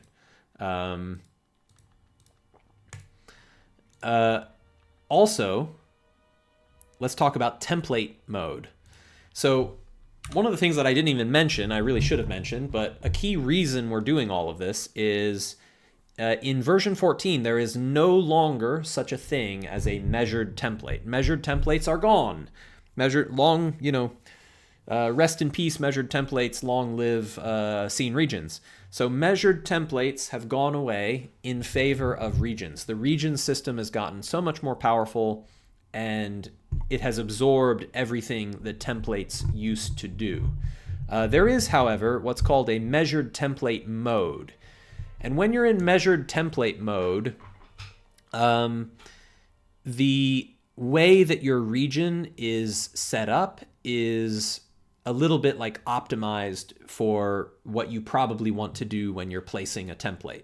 So when measured template mode is active, every new shape that you drop has some specific default behaviors. One, I can drop multiple shapes and they each become a different region rather than becoming all shapes of the same region. They also all start out with measurements displayed, with covered grid spaces highlighted, with visibility always for anyone. And so basically, like, it's a sort of a shortcut toggle to, like, I want to visualize an AoE effect. And when you do that, that's most likely what you want to be doing with a template. So template mode is especially useful for players who are going to be like placing a fireball, whereas not using template mode is a little bit more useful for something like a game master who's like, before the session, I as the GM want to go in and I want to set up, this ruined building as like difficult terrain that's gonna spawn a trap. This is probably like not really template mode, different use cases for different purposes, but toggling on template mode is something that's very useful to do during the course of gameplay. All right, let's see. Almost done with my regions thing. The last thing is just mentioning locking of regions. So these regions here, the visibility controls allow for showing, you can configure a region to be only visible when it is unlocked, which is really helpful when you have like sort of mechanical regions that are used to provide some functionality to the map, but you don't want your view cluttered up all the time. So for example, like suppose I selected all of the regions in this scene, and suppose I unlock all of them, then my scene here is like kind of chaotic. There's like regions everywhere that's sort of like obscuring my view. It's not particularly nice to look at. And so this is like making my enjoyment as the GM of the scene, it's making it worse. So what you can do now is you can configure these regions to only be visible if they're unlocked. And then if you have happened to, you know, lock the region, then you don't see them at all, and it keeps your view of the scene clean. You'll still see the region if you choose it in the placeables sidebar. So you'll still see where the region is if you click on it. Okay, that is, I think, everything I wanted to cover before talking about levels. So I hope you're all ready to talk about levels. That's the big flagship feature in V14, but I wanted to cover some of these other like foundational topics first before doing levels. So what I'm going to do is I'm going to go to a break, and when I come back from a short break, I'm going to do a giveaway, and then once I've done the giveaway, we're going to talk about scene levels. So what I need you all to do to be eligible for the giveaway is be logged into Twitch. If you're just viewing like anonymously, not logged in, you won't be in the giveaway list. So if you want to be eligible for the giveaway, you need to be signed in to your Twitch account. All right, that's all you have to do, though. You don't have to do anything other than that. You just have to be here and be logged in. Now, for the giveaway, I'm going to give any winners a choice of whether they want, 1, a Foundry VTT software license, 2, the Secrets of Grace Pathfinder product that I just showed at the beginning of the stream, or 3, early access for Ember, our flagship mega product. So you can have your choice of one of those 3 goodies, whichever one is most relevant to you, and I'll probably do 3 winners. So everyone start channeling lucky energy. I'm going to go take a bio, and I'll be back in about 3 to 5 minutes to get going.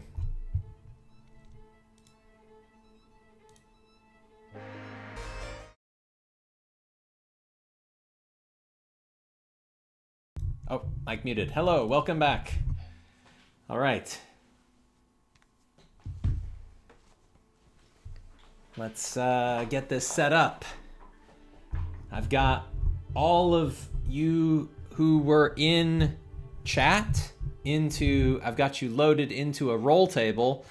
Odds are pretty good this time, 188. That's pretty good odds, really. Not as many viewers as sometimes we've had in the past, so that benefits those of you who are here. I'm going to do 3 winners today, so yeah, let's see what we can get. I'm going to go ahead and roll some draws on this table, and I'm going to draw 3 people, and if you are here and you're wanting to accept one of those 3 prizes, I need you to say in chat, I accept, or hooray, or yes, or something like that, so that we know that you are present and you are accepting your prize. All right, so drum roll, please. Everyone give me some adequate drama, and let's go ahead and draw on the table. 125 Panic Panda 1618. We've got 101 Lumenia, and we've got number 30 Codetron.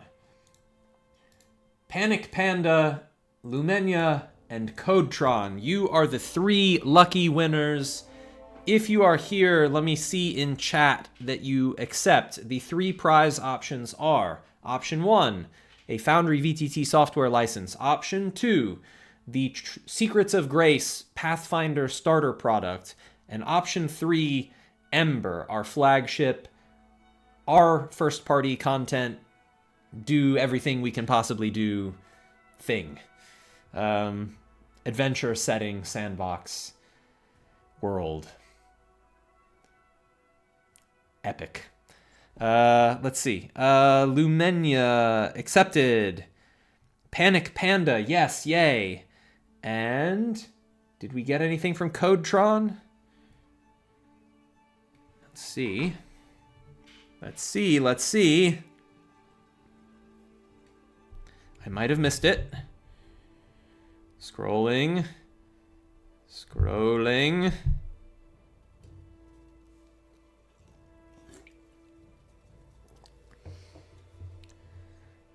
I'm not sure. I think we're going to have a reroll, but 2 out of 3 is pretty good. Going once. Going twice. You're out of here. You're out of here. We're doing another one. Let's go. Rolling again. We get number 166, Tilting the Tabletop. Tilting the Tabletop. If you are here, you are our 3rd winner.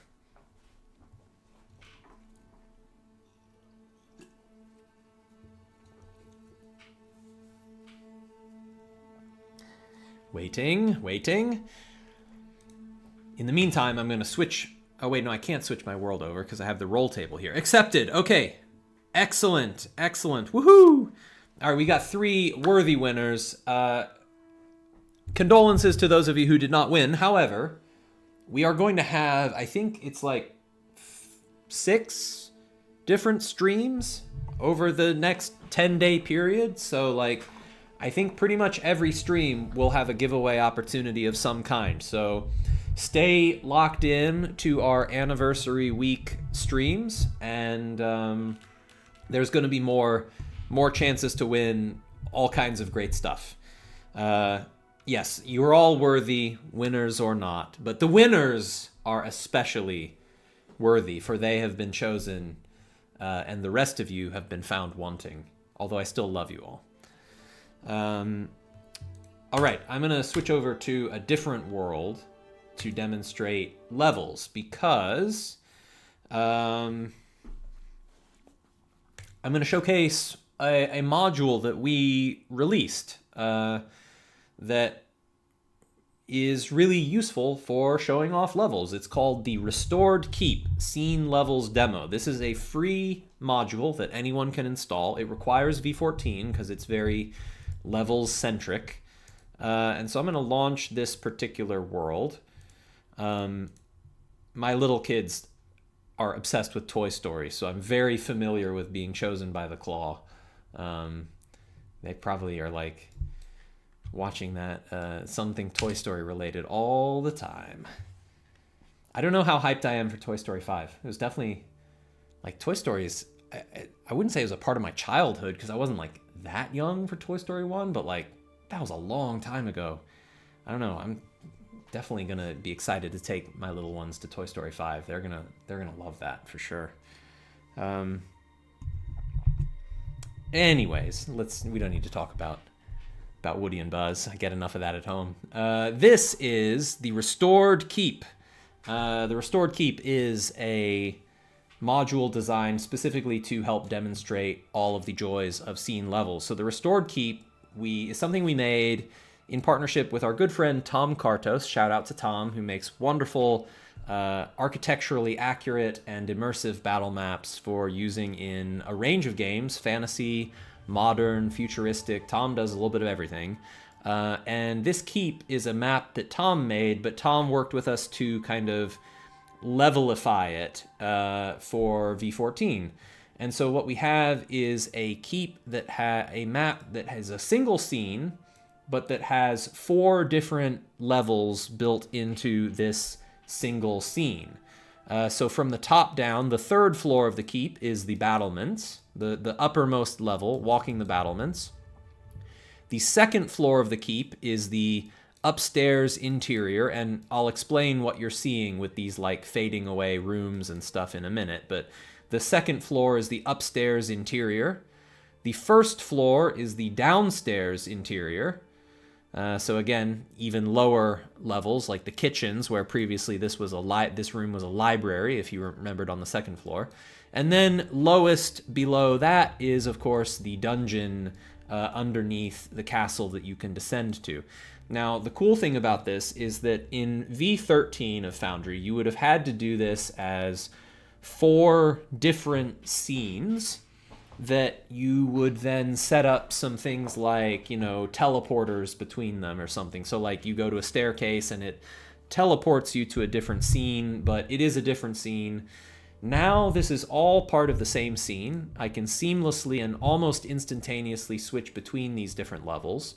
And my exploration, my movement as a token around this environment is fully seamless, fully interconnected, and it's a really much more nicely integrated experience. So I'm going to talk about how levels works, how you would use it, what you get out of it. But let's see. Math says something about forgot the. Oh yeah. Okay, cool. So how are levels configured? On scene configuration, there's a tab specifically for levels where you can create multiple levels of a scene. Now, every scene by default, your V13 scenes and before, they're all still good. There's nothing required to make an old scene work in V14. What's going to happen is that your old scenes automatically start out in V14 with just having a single level.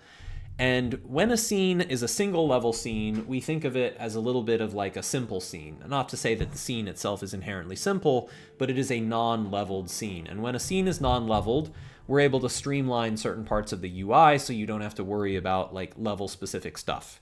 But when a scene is a multi-level scene, then those levels are listed on this tab of scene navigation. Now, it's not a very complex tab. We just list out all of the levels. I can create new ones if I want to. This shows the elevation ranges of the levels. The levels can be vertically stacked. They don't have to be, though.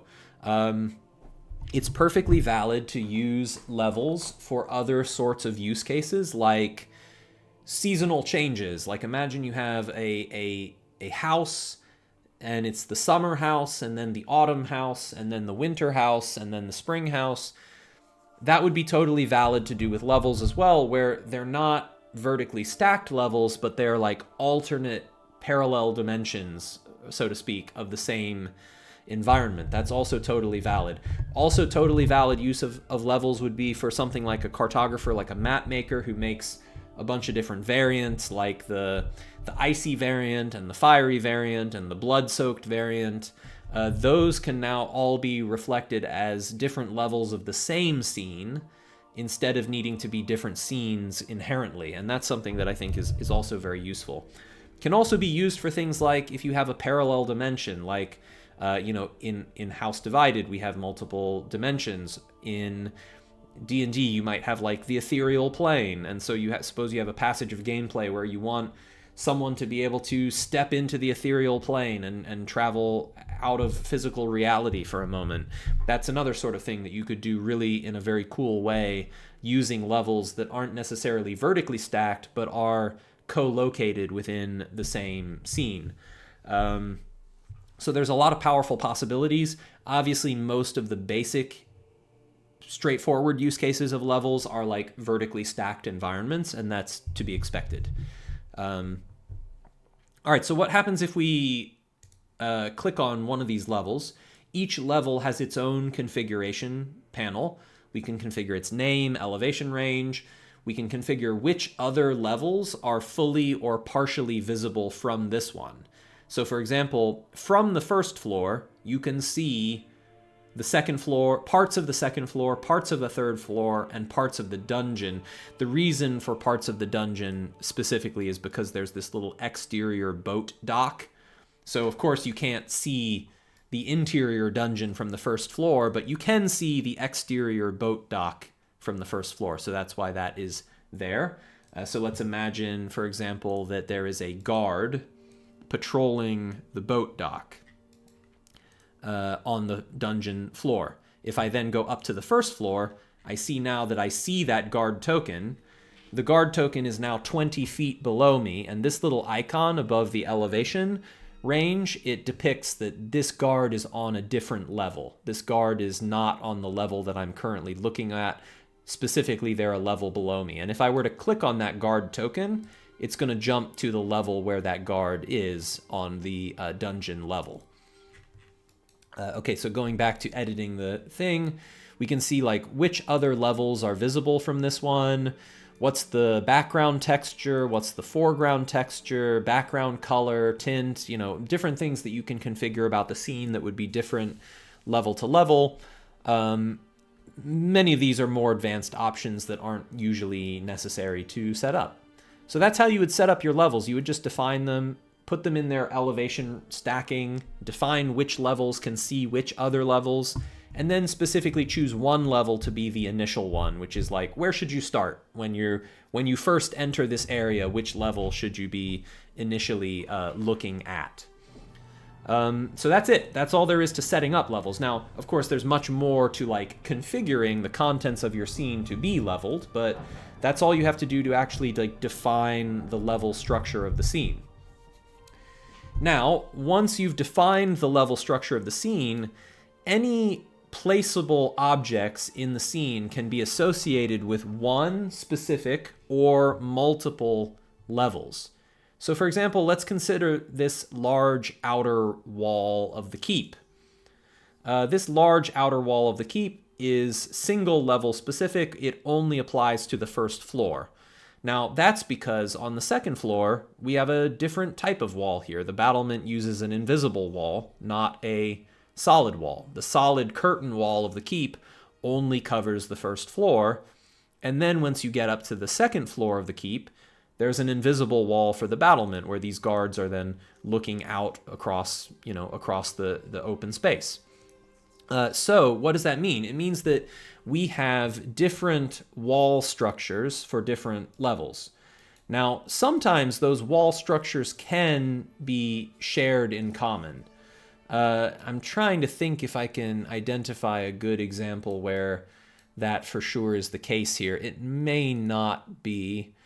Okay, like this outer wall of this tower. Now, I think we haven't set it up this way, but it could be. It could be the case that this particular wall could be shared. The second floor and the first floor could both use that same particular wall. Now, we haven't set it up that way, but it is optional. You can do things like, for example, imagine there's this brazier in the courtyard.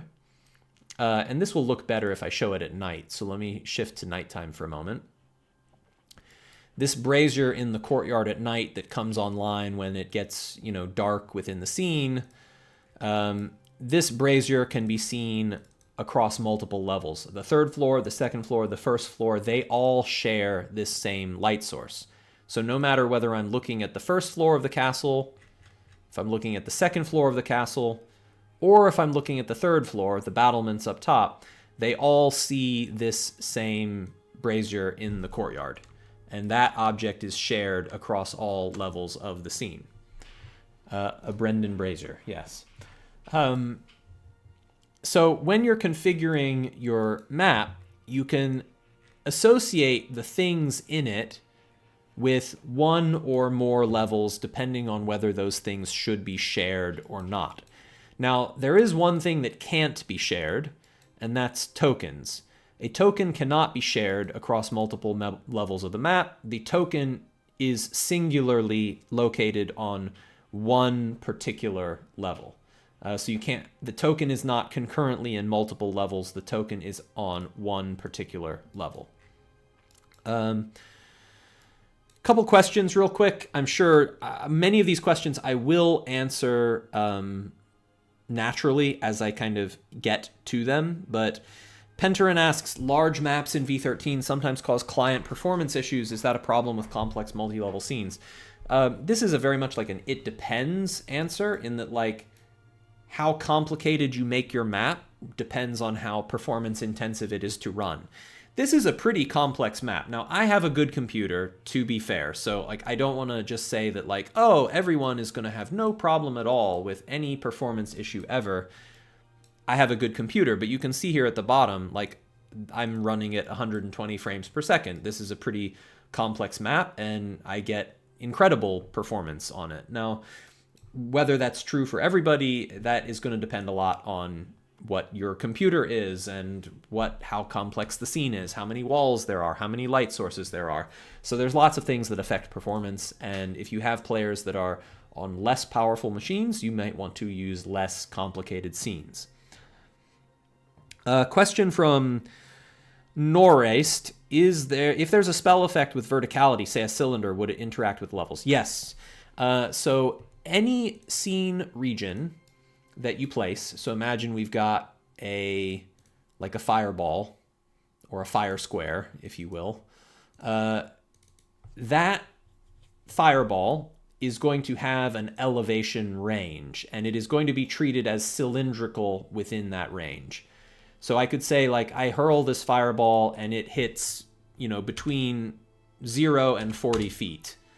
This is now a cylindrical template, and it does have a 3D dimensionality to what would be affected as a token within it. So there is a vertical dimension, an elevation range for every scene region that you would use as a template. And that can interact with levels. So I guess I only answered half of your question, but this region, we can associate it with, we could say, like, this region affects multiple levels of the scene. And it would, based on its elevation range in this sense. Now, there is a limitation. If you want your region to be affected by walls, if you want your region to be constrained by the walls of the scene, it does need to be associated with a single level only. So it's only if I unrestrict it that I would tag it to all 3 levels, because the wall structure is different on every level, and so there's no singular set of walls with which to constrain this region if it attaches to multiple levels. So you do have a trade-off depending on whether you want to constrain it based on walls or whether you want to have it apply its behavioral effects to multiple floors. That is a necessary design constraint for you to choose. Okay, let's see. A couple other questions, and then I'm going to keep going.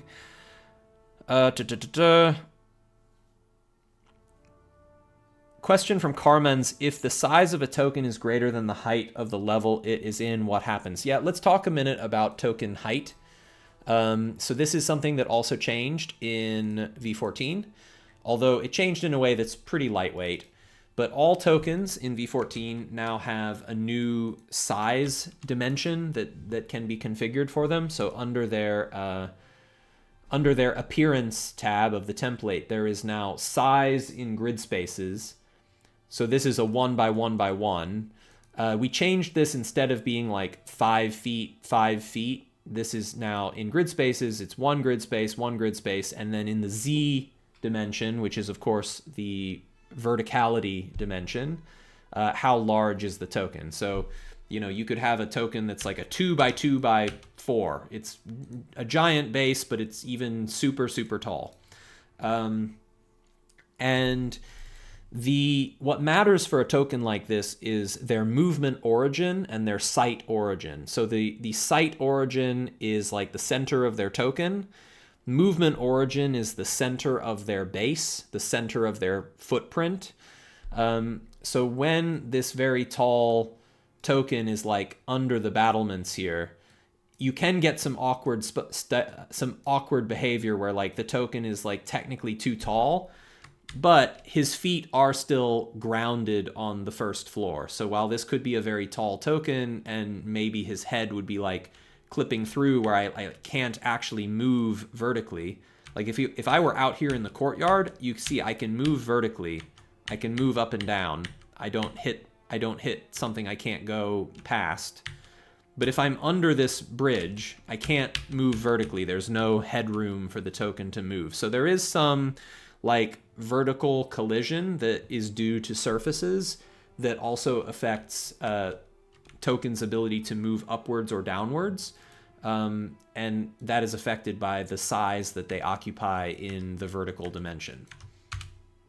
Okay, the next thing I want to show while I'm out here outside the battlements, this is something that's really cool.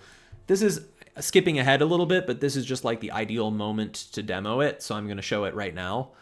The battlements of the third floor are configured with a special scene region here that's called a surface, the ramparts.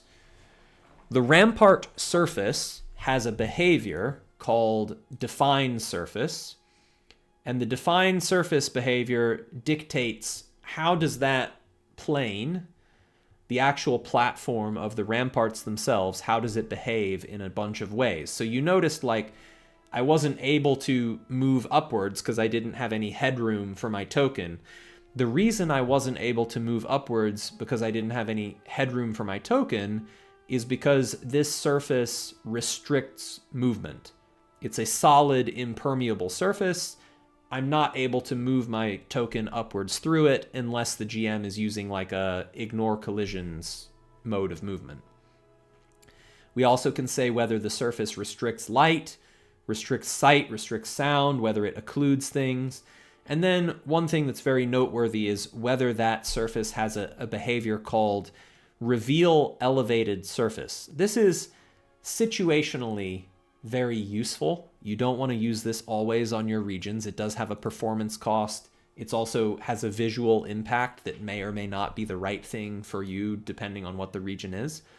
But this is very cool.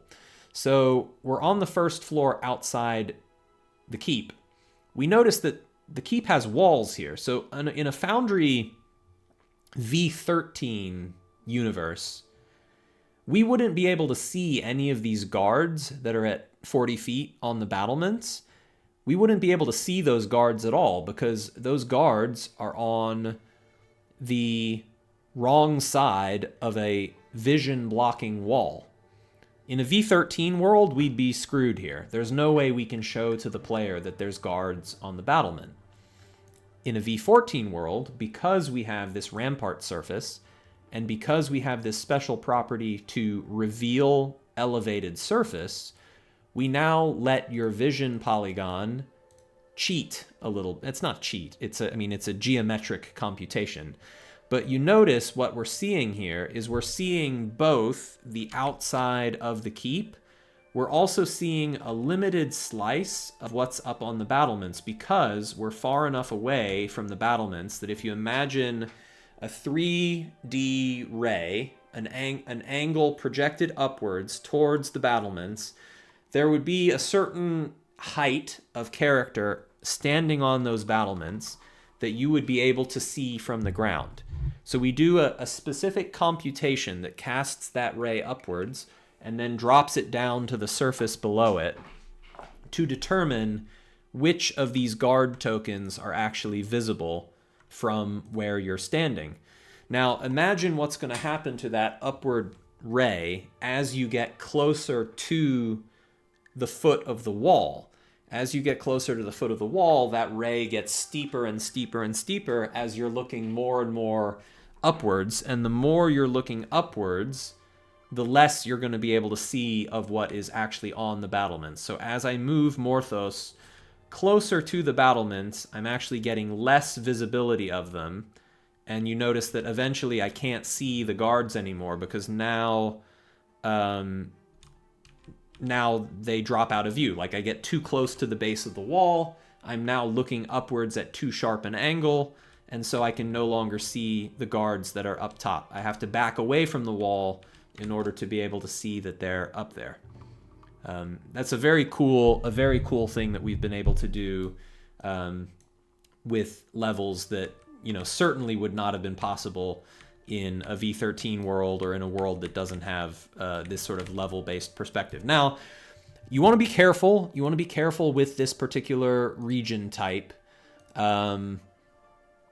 You don't want to apply this reveal elevated surface to every region. You only want to use it when it's like a roof or balcony that tokens could be standing on where you need to be able to perhaps see some of it from below. So like I'm outside a building with a roof. There could be people standing on the roof. I want to be able to see some of the roof when I'm back from the building. This is an ideal use case for this reveal elevated surface. You don't want to use it always. All right. Let's see. What else should we show? Let's show about what it's like to kind of move through this environment a little bit. I think it looks very nice at night when I can show you how like dark vision and torch light and everything kind of interacts. All right, so now I'm at night. It's dark vision. I have dark vision. I'm moving outside the castle. It's dark out, so I'm able to sneak past all of these guards. I'm sneaking in. And you sort of can see how as I hover over this balcony, this rampart, I can see what's underneath it. And so this is something that we're also doing with surfaces, where we allow showing the elevated surface, and then of course it goes away automatically if you're beneath it. So if you're beneath it, it goes away automatically. If you're not beneath it, it's going to go away when you put your mouse over it. The way that this is done is also with a region. I mean, basically everything's regions. Whenever we need to do anything that's like in that third dimension, not XY, but elevation based, the answer is always it's a region, because that's what gives us a plane in the XY space that can define behaviors in the verticality space. So defining a surface for the ramparts, this occlusion is what's causing that to fade away like that. So if I were to uncheck occlusion for the ramparts, then you would notice that those ramparts are like permanently visible.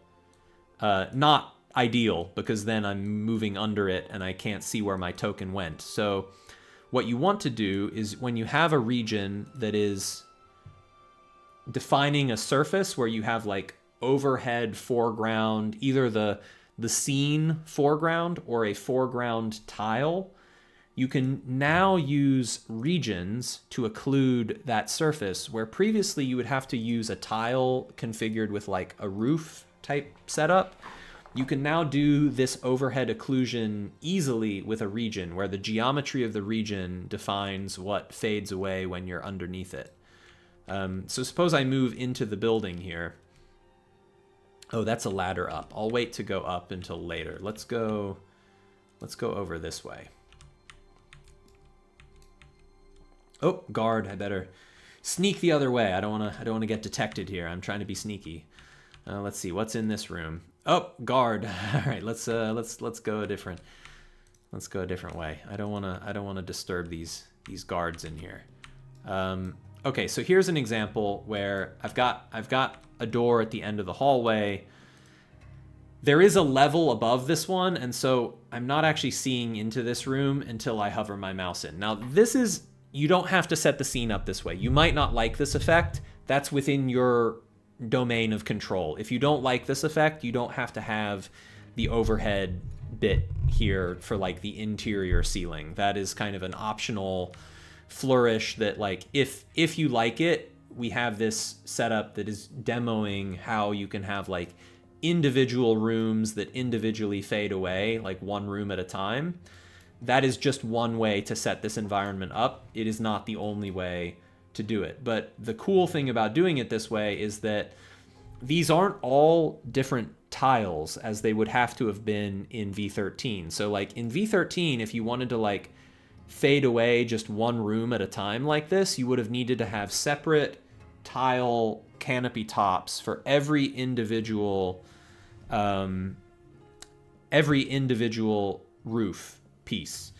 Now we don't. What we have is we have one single foreground here that's the entire overhead, and then each region that defines an occlusion behavior can mask individual rooms. So like, for example, the first floor bedroom, the surface of the first floor bedroom, the top surface of the first floor bedroom, can define an occlusion mask that pertains just to that geometry of like what happens when you hover over that region. We see only what is underneath that specific geometry.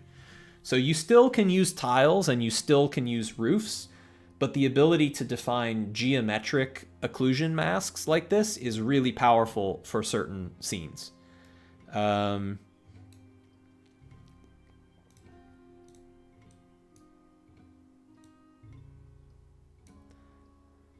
Yeah, so I think that's what I was trying to demo there. Let's see, what else do I want to show about this particular environment? I mean, there's so much to show. Let's show a little bit about level transition, okay? So as I'm exploring this particular keep, I'm going to... Oh, toilets. It's always good when a map includes toilets. It's logistically problematic if it doesn't. All right, so I'm going to go up the stairs here. So I just walk to the stairs, I walk up, and I suddenly get a dialogue prompt of, do you want to move Morthos? Oh, actually, this is a down. Do I want to go down to the dungeon? So yeah, the player, if I was a player, I'd see something like this. It might not tell you, depending on how you have it configured, it might not tell you the name of where this is taking you, but it might say, do you want to go down the stairs, basically? And yes, I want to go down. So then I seamlessly kind of go down the stairs and it transitions me to the next level down. It is a dialogue prompt because it's not always obvious visually on a map, like, is a certain thing going to be a transition or not? And we don't want people to like have their tokens just yoinked out of reality as soon as they like touch a staircase or something. So it is a prompt so that the player knows, okay, this is like an intentional thing to go upstairs here. And they can choose, no, I don't actually want to do that.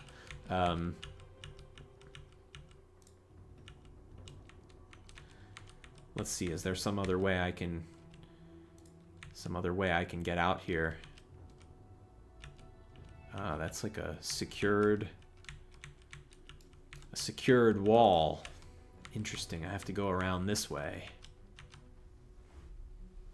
Security wall. Cool. All right, yeah, so that's basically how level transitions work. Let me see if there's a different way out of here I can find. Maybe I can go over this way. Maybe there's a staircase over here. That's good. What's up this way? I haven't memorized exactly this map yet, so I'm actually like not sure what's up here. Okay, storeroom. I'm figuring it out live. All right, let's go up these stairs. There we go. Now we're outside in the courtyard. That's good. Someone help me. I'm lost. Yeah. Flamewave asks, are there plans to include vision-based occlusion? Probably not with this particular tool. That's vision-based occlusion is something that you would still use tiles for and configure the occlusion properties of the tile to be vision-based. Question from London Bebo. How long would it take a DM with average experience using Foundry to set up a multi-level scene of this complexity?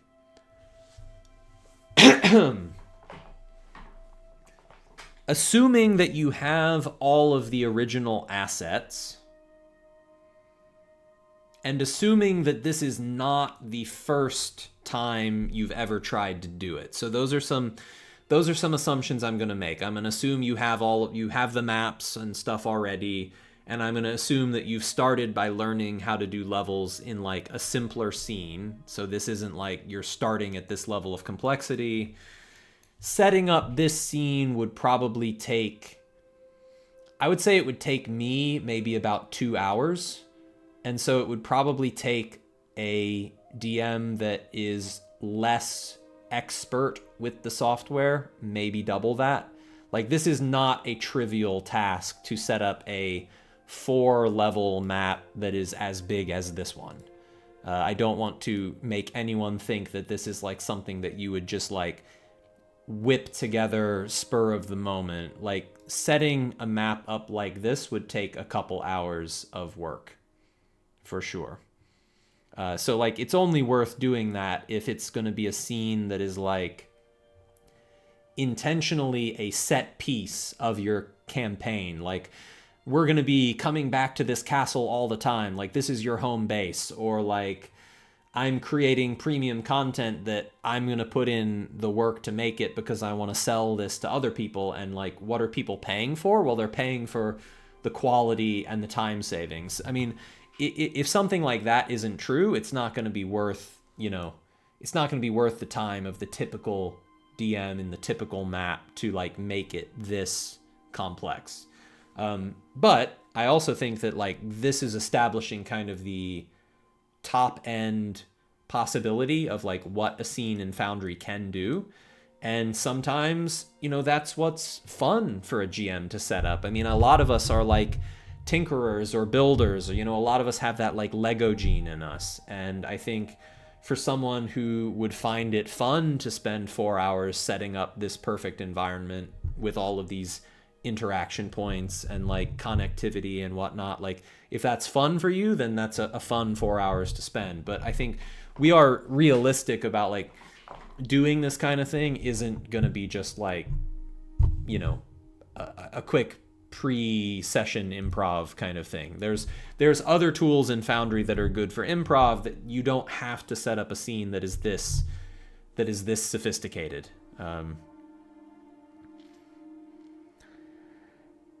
Let's see. Question, will there be a method to enable simple transition between levels, such as if the PC flies? Absolutely, yeah. So that's actually really easy to do already. So suppose I'm flying up into the air, up, up, up, up, up, up, up, and then suddenly I just want to say, okay, well, I'm up at the 3rd floor now. So there you go, 3rd floor, pop. You're now at a sufficient elevation. That's very easily toggled via the token HUD, which level of the scene your token is in.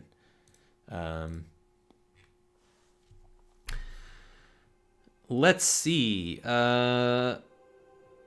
Question, is showing the roof when on lower levels a toggle or built into the scene? This scene was built that way because we were trying to showcase the way that all of the different levels would like cascade together. But that's partly because this particular castle was just set up to be a demo. Like whether you would set it up this way in your home game, for example, it is totally up to you. Like that is something that's within your realm of control of like, would there be a roof over the top of the castle? If you don't want that, that can be removed. Like that can be excluded from the way that it's set up. That is not a required thing to have.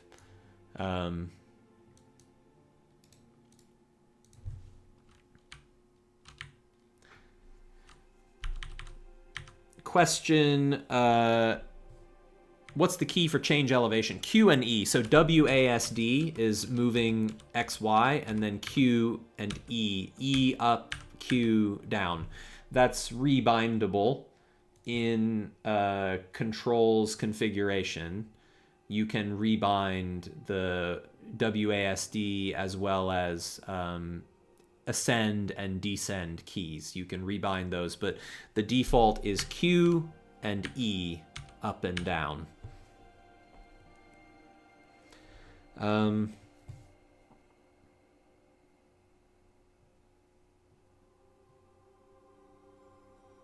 Let's see. Is there a way to define how much the occlusion opacifies? Not with regions at this time.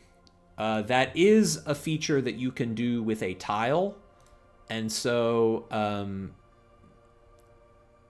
tiles are more powerful for certain things, and regions are more powerful for certain things. So for example, the courtyard tree here, we can configure the overhead fading behavior of the tree, and you can configure what is the opacity when it is faded.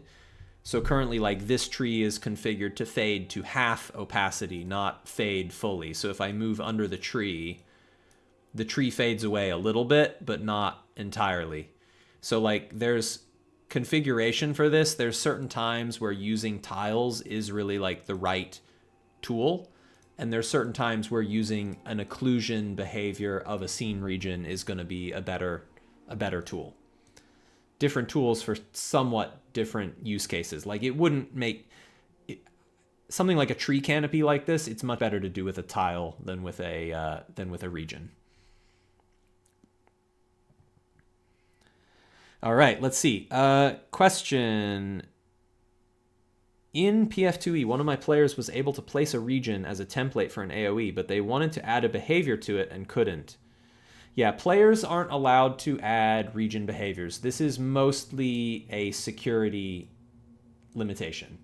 It is necessary for sort of security purposes that because region behaviors can have, arbitrary JavaScript or other things attached to them, having a player that configures a, at best, I guess on one hand, like naively suboptimal behavior, but at worst, like a malevolently abusive behavior. This is something that needs to be reserved for only the GM to do. So basically the workflow is that the player can place their template, and then if you want to automate what the template is doing, it's up to the GM to define that automation. Now, of course, that doesn't have to be a manual workflow. Many systems, and I'll show some good examples of this in Crucible with the Crucible demo this weekend, where Crucible's already implemented this. Many systems the system can implement the automation. So the system knows like, oh, this is a fireball, it's going to produce a fireball region. Fireball needs to do damage or create a field of burning ground or whatever it does. Those sorts of automations can be done at the system level without it needing to be a manual setup step. That does require the system to, implement those workflows in a sensible way, though. Let's see. Miratus says, I play in person and currently use Monk's common display to have an observer player on screen.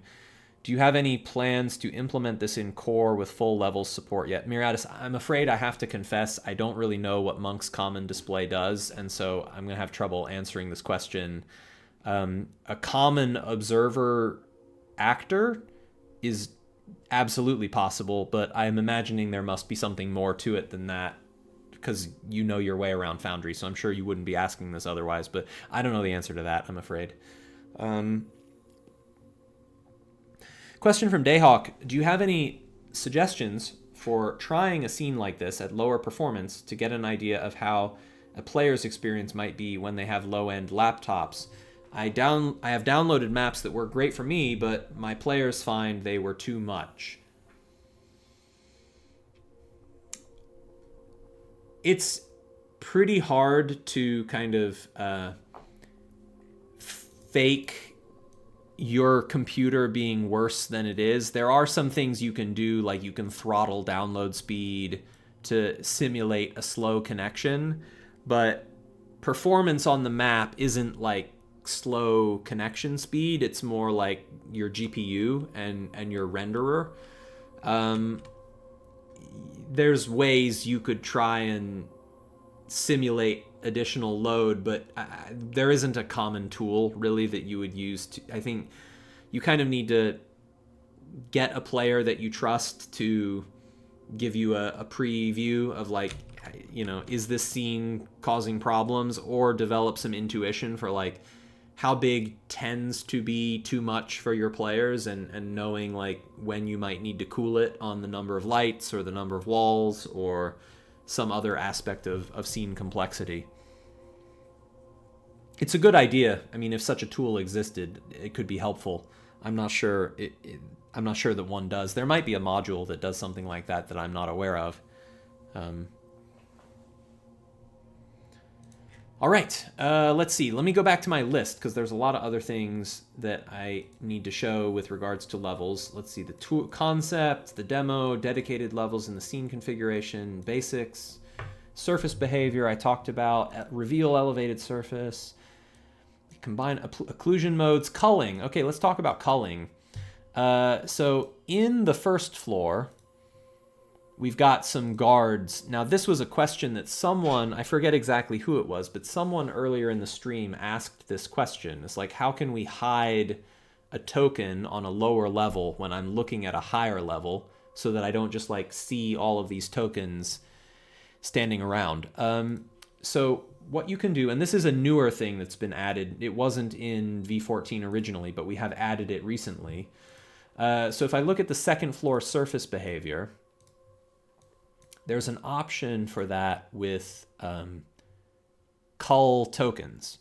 So if I turn this off, then what's going to happen is when I'm looking at, say, the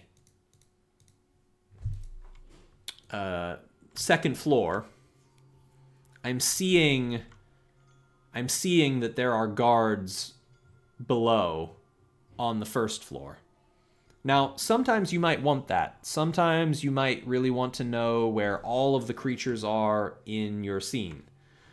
But sometimes you'd say, well, I'm looking at the second floor. There's a solid floor but beneath me, between the second floor and the first floor. I don't want to see those like -20 elevation tooltips for the guards that are below me.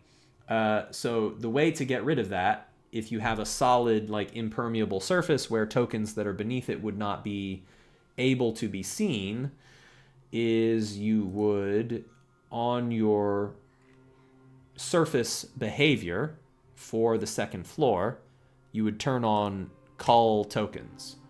And then when that's in place, when I'm looking at the second floor, I don't see those tokens anymore. They're beneath that surface, they're discarded. I will see them if I'm looking at the first floor, where they, of course, show up and apply. So that's the answers to something that someone asked earlier in the stream. Or I guess Ceph's scenes is the question that you were asking. Sorry if you already answered. Can I hide tokens when I'm one level above? That's exactly what you want right there, is you want to turn on that cull tokens option of your surface.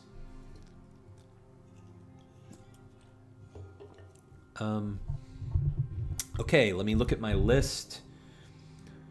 Foreground textures occlude. Oh yeah, that's another thing. So pressing the Alt key will highlight everything in the scene, and the Alt key will also cause those foreground textures to fade away. So I can just, with the Alt key, I can toggle, and that can take away all of the roofs so that I can see everything of the level. So it's a simple keyboard toggle that is useful for, like, if you can't quite tell what you're looking at and you want to see the whole map and see, like, all of the tokens that you can perceive in it, the Alt key is your friend.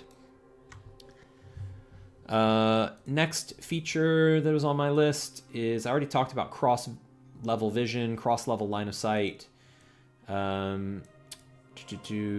base elevation, moving between levels. Okay, the scene navigation, I didn't comment on this specifically, but you've probably gotten this idea from the stream so far, is that the different levels show up under the scene in navigation. So I'm switching between the levels just by clicking on them. There is also a right-click pull everyone, so you can cause yourself and all other players to have their view pulled to a specific level with this right-click pull everyone context option.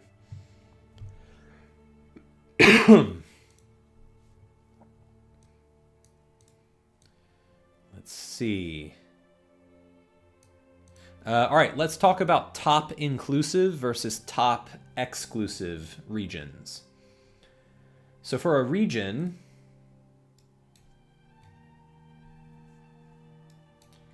most regions by default are top exclusive. So what that means is, for example, something like the first floor corridor. This region is 0 feet bottom to 20 feet top, and it is not top inclusive. Top inclusive is unchecked here. So the reason for that is because the first floor is like between 0 feet and 19.99999 feet. You know, you think about it this way, in that, like, a token that is at 20 feet is not in the first floor, because 20 feet is the floor of the second floor. So our region for what defines the first floor is between 0 and 20 not inclusive, because 20 is the next level up. Now, there are cases where you want the top of the region to be inclusive. A good example I can give of why you would want that is something like a liquid or something that you can sort of be on the surface of or be within.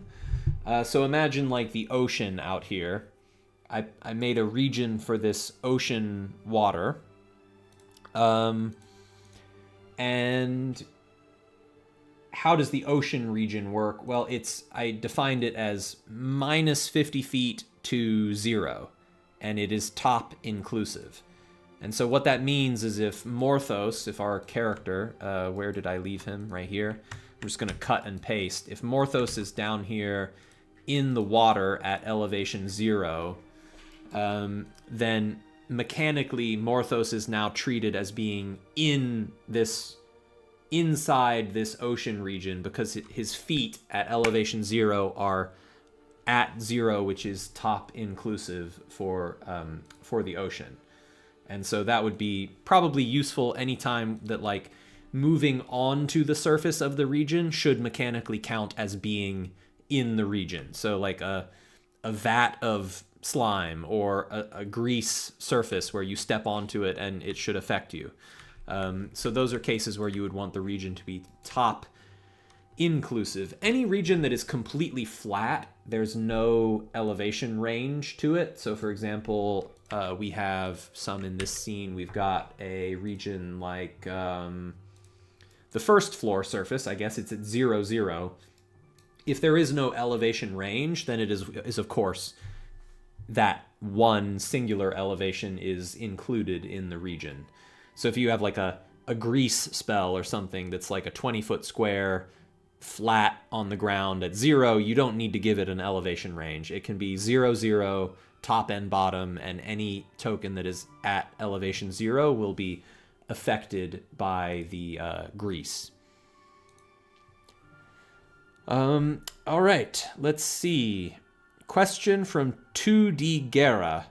Can players hover mouse on a treetop to see underneath the tree without having to walk on the tree tile? Yes, that is possible if the tree is configured with this hover fade behavior. So you see how there's no token under the tree. I'm just hovering on the tree. Players can do this as well.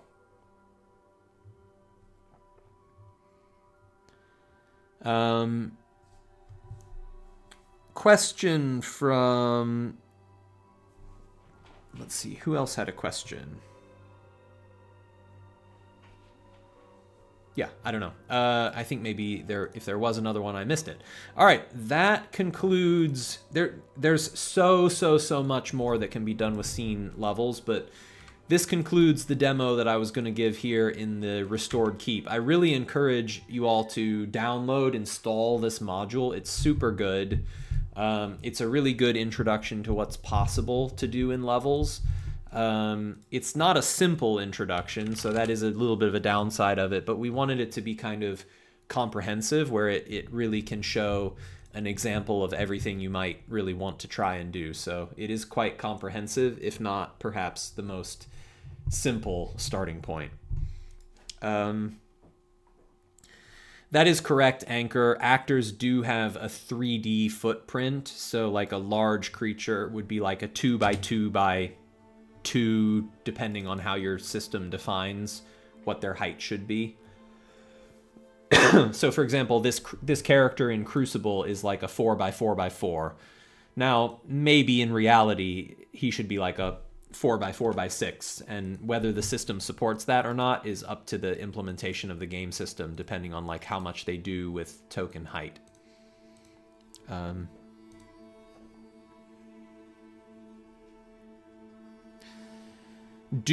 Question from Flamewave. Do detached windows support drag and drop functionality? Yes, you can drag and drop in detached windows, yes.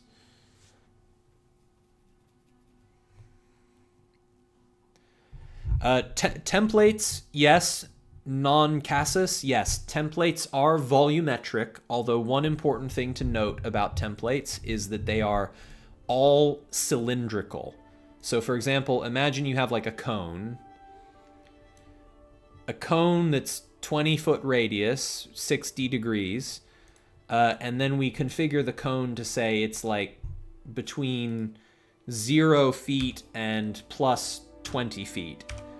What you should be imagining this cone is then in a 3D context is it's like a slice of cake. It's cylindrical in the vertical dimension. It's not like a round like traffic cone.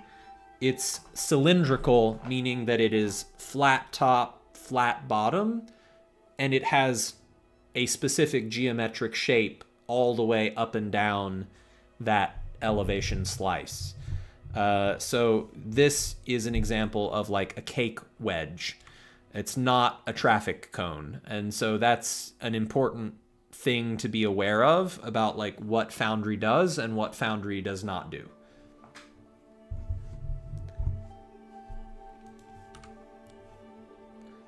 What that means is, for example, like also something like say like a 20-foot radius blast. If you give it a 3D volume, you are creating a cylinder, not a sphere.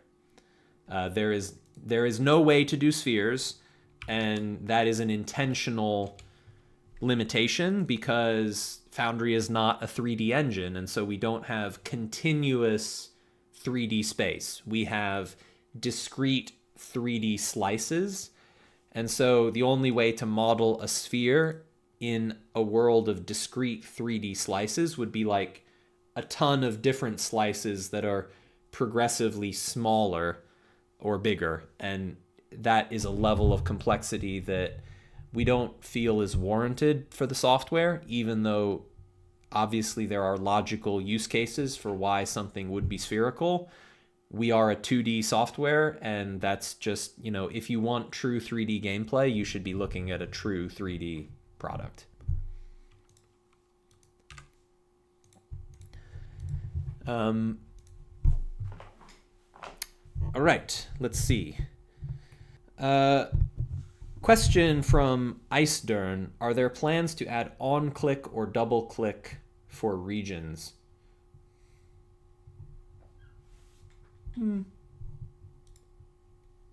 Again, I would hesitate to use the word plans, but this is something that has been proposed, suggested, requested, that there be a region clicked event. We could add a region clicked event. It is something that we could possibly do, and it might happen someday. I would hesitate to call it plans, though. It's not something that's like imminent. All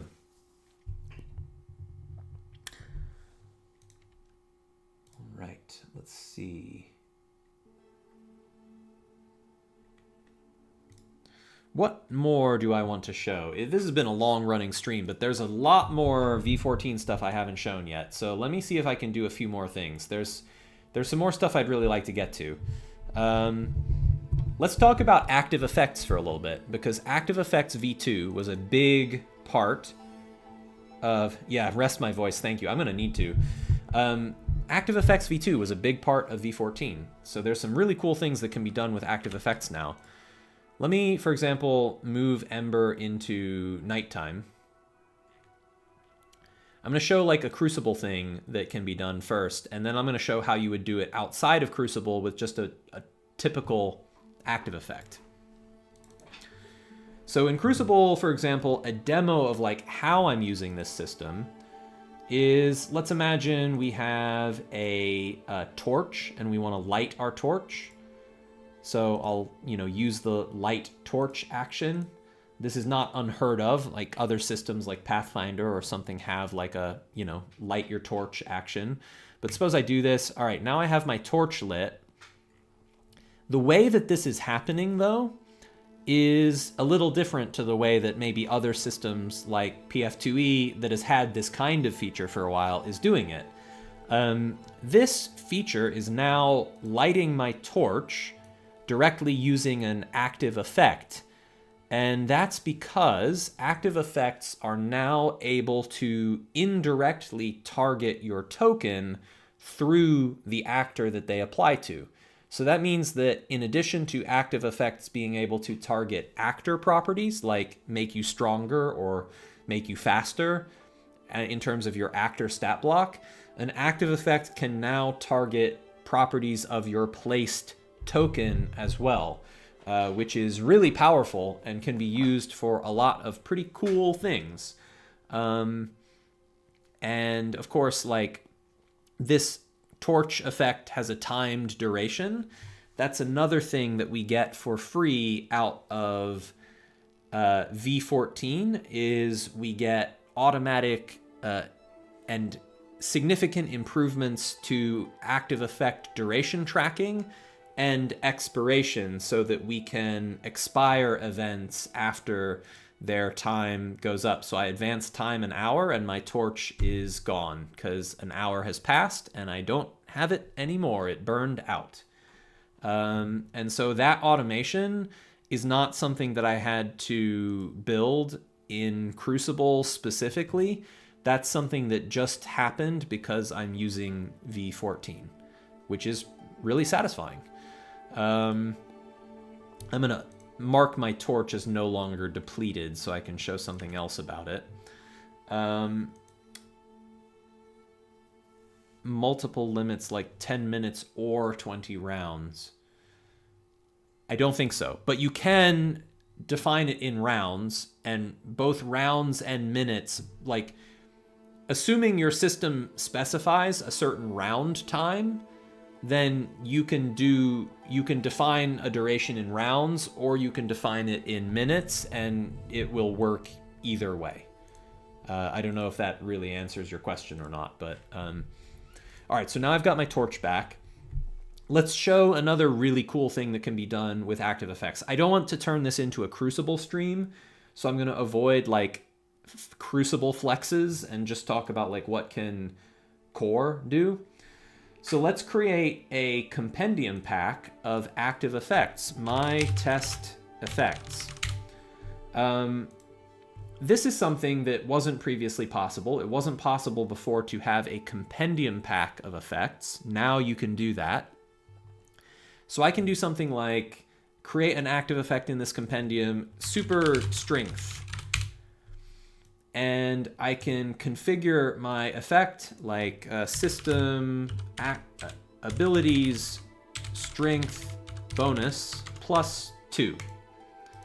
So now Bayro here, who's normally not particularly mighty, I can drag and drop this sort of ready to go effect out of the compendium pack and it applies immediately. So this is something that, you know, effects used to kind of have to come through like an action that had automation, or you had to like manually create the effect one at a time on the actor itself, and there wasn't great like reusability of those effects.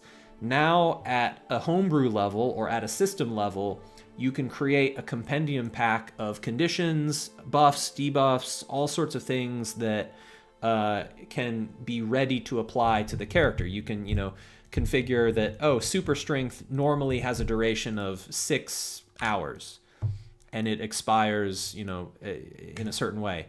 And then when I add super strength from the compendium pack, you know, it knows what the duration should be, it knows how to apply it, and I get the effects of that, and those can be pre-packaged as ready to go in an active effects compendium. Another thing I could put in this like AE compendium is like, okay, let's pretend I didn't do this in a Crucible specific way. Let's do the torch example in a pure V14 way, you know, no particular Crucible requirement. I could do something like, you know, say the user has like a preferred color that they want their light source to be. I'm not going to do that part, but let's create an active effect and we'll say like V14 torch or torch. So how can you target a token property indirectly through an active effect? Well, I can do token as a special namespace. I can do token light bright. We'll do like override to 40 feet, and token light dim will override that to 20 feet. And that's really all there is to it. I can then put this torch on my character and boom, let there be light. I just had to configure in the active effect, like how big should the light be. None of this is Crucible specific. None of this is something that I had to code up at a system level. This is just core V14 functionality that you can have like you can have a light source that can be dropped onto your character through an active effect like this. You could do the same thing for certain aspects of vision, like your vision radius or like a dark vision mode or something. You could also set up an effect that would be able to impart that sort of feature.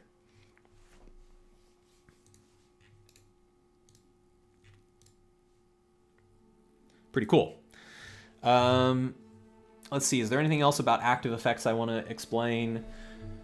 They are draggable between characters. They have multiple different time units. So this is something that you can't really see because you can't see the drop-down menus, but active effect duration can now be any particular time metric, years, months, days, hours, minutes, or seconds, or a combat-based time unit of rounds or turns.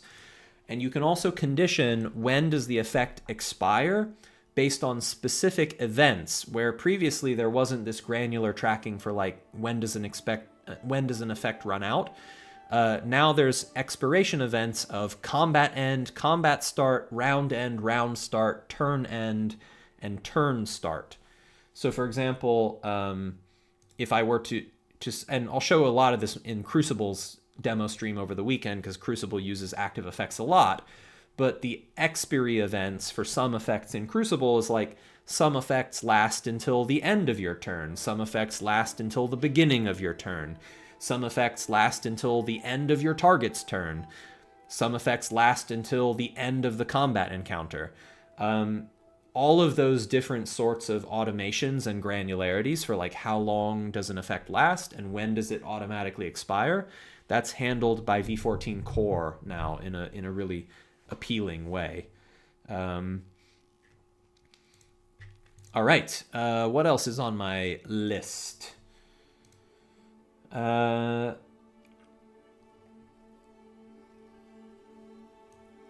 right, I want to talk about some really nice things with scene transitions. Let's go back to daytime so that it's easier for y'all to see the map.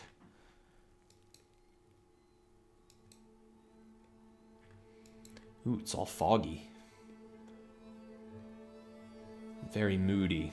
All right, let's transition from this scene to Helcas and back.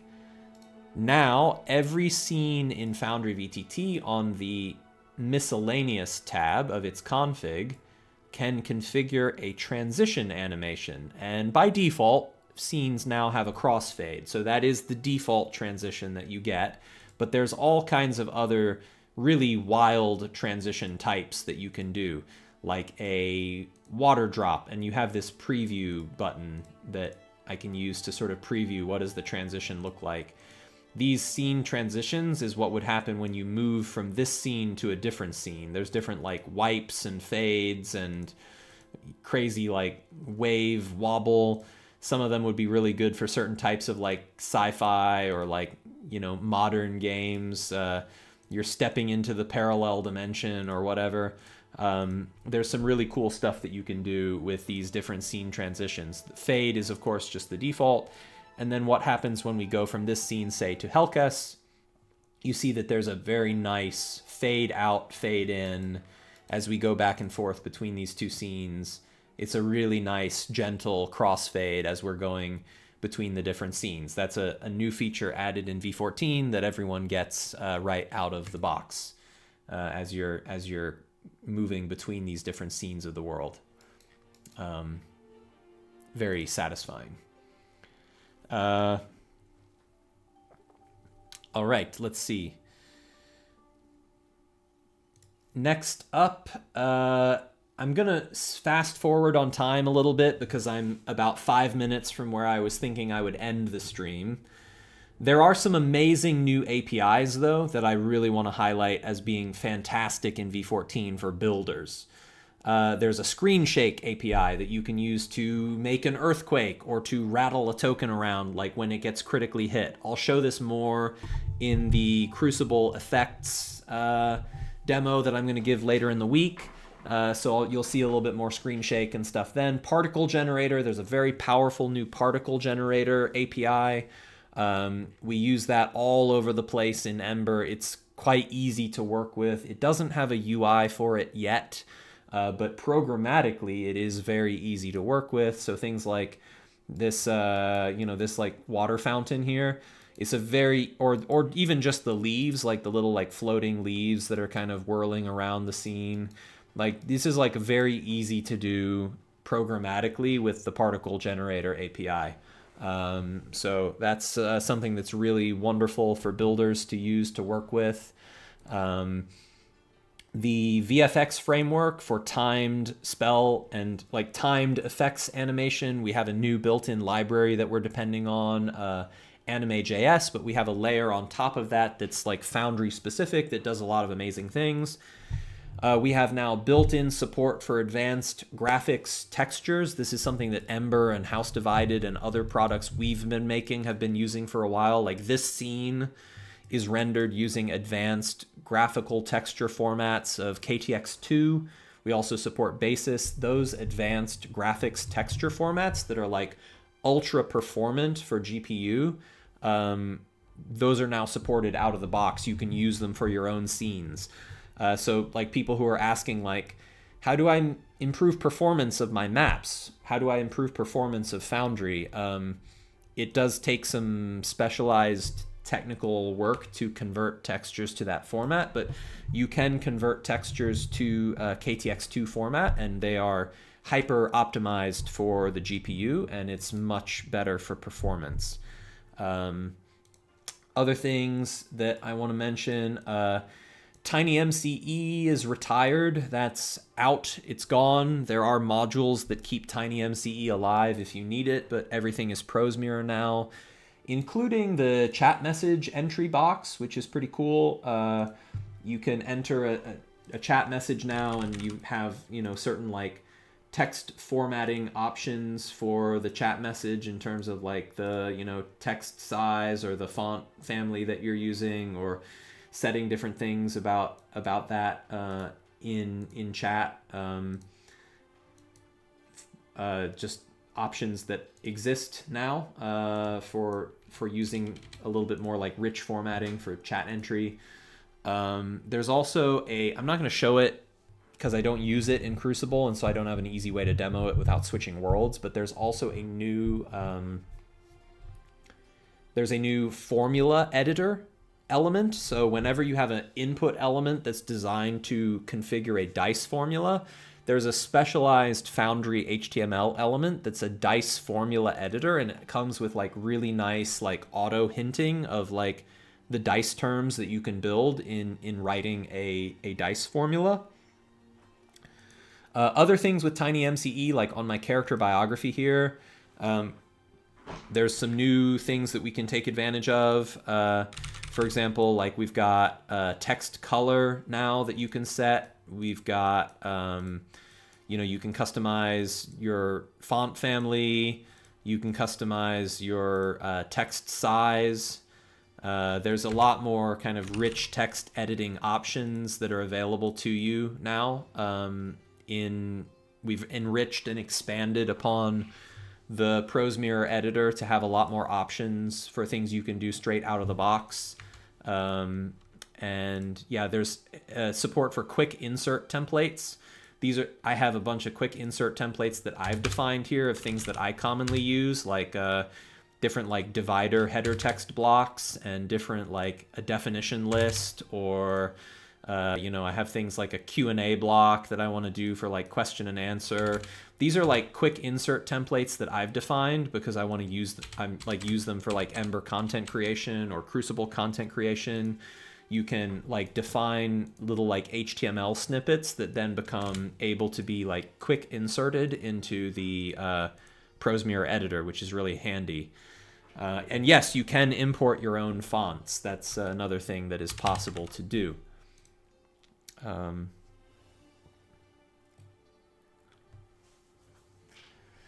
Josnig, yeah, you can ask a more technical question. I'm probably wrapping up pretty soon, but there's going to be other streams later this week where I'll also be able to talk about specific technical details.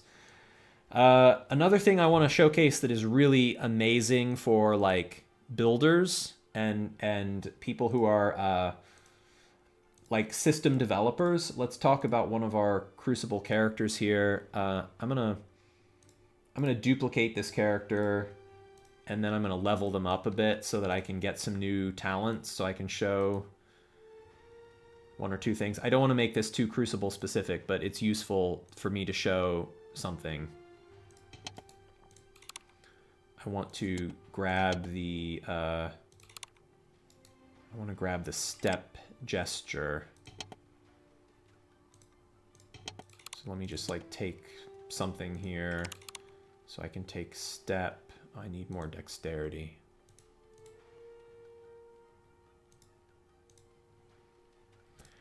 Sorry, I'm not trying to make this a Crucible thing. I just want to show how some of the APIs here work. I also want a... yeah, fan will be fine. Okay, there I've got what I need to show this. Okay, so other thing that's like really good for builders is the planned movement API is super cool. This is something, so for example, in Crucible, you suppose you have an action that involves some, whoa, weird, bug. What's going on with those skeleton templates? That's really strange. Some kind of graphics glitch on the monster template. All right, I'm not going to worry about that right now. We'll use a humanoid. Those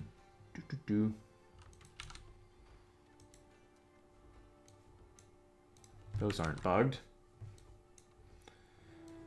All right, so suppose I've got some baddies here. I'll have to look into what caused that monster template bug. But all right, what I'm trying to show here is suppose I'm casting a spell that includes a movement component.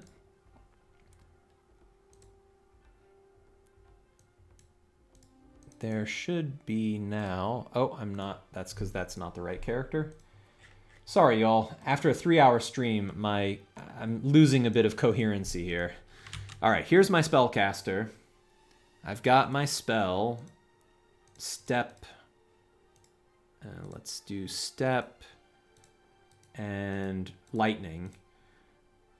All right, this spell has a planned movement component. So what I'm doing here is I'm dragging the character around, but I'm dragging it in a way that is using the planned movement API. So this character is not actually going to perform the movement until it's committed. So what this is doing is it lets me plan out, like I want to do like a teleport step spell that passes through these two enemies. I've now planned the spell out. You can see that there is a planned movement for what is going to happen.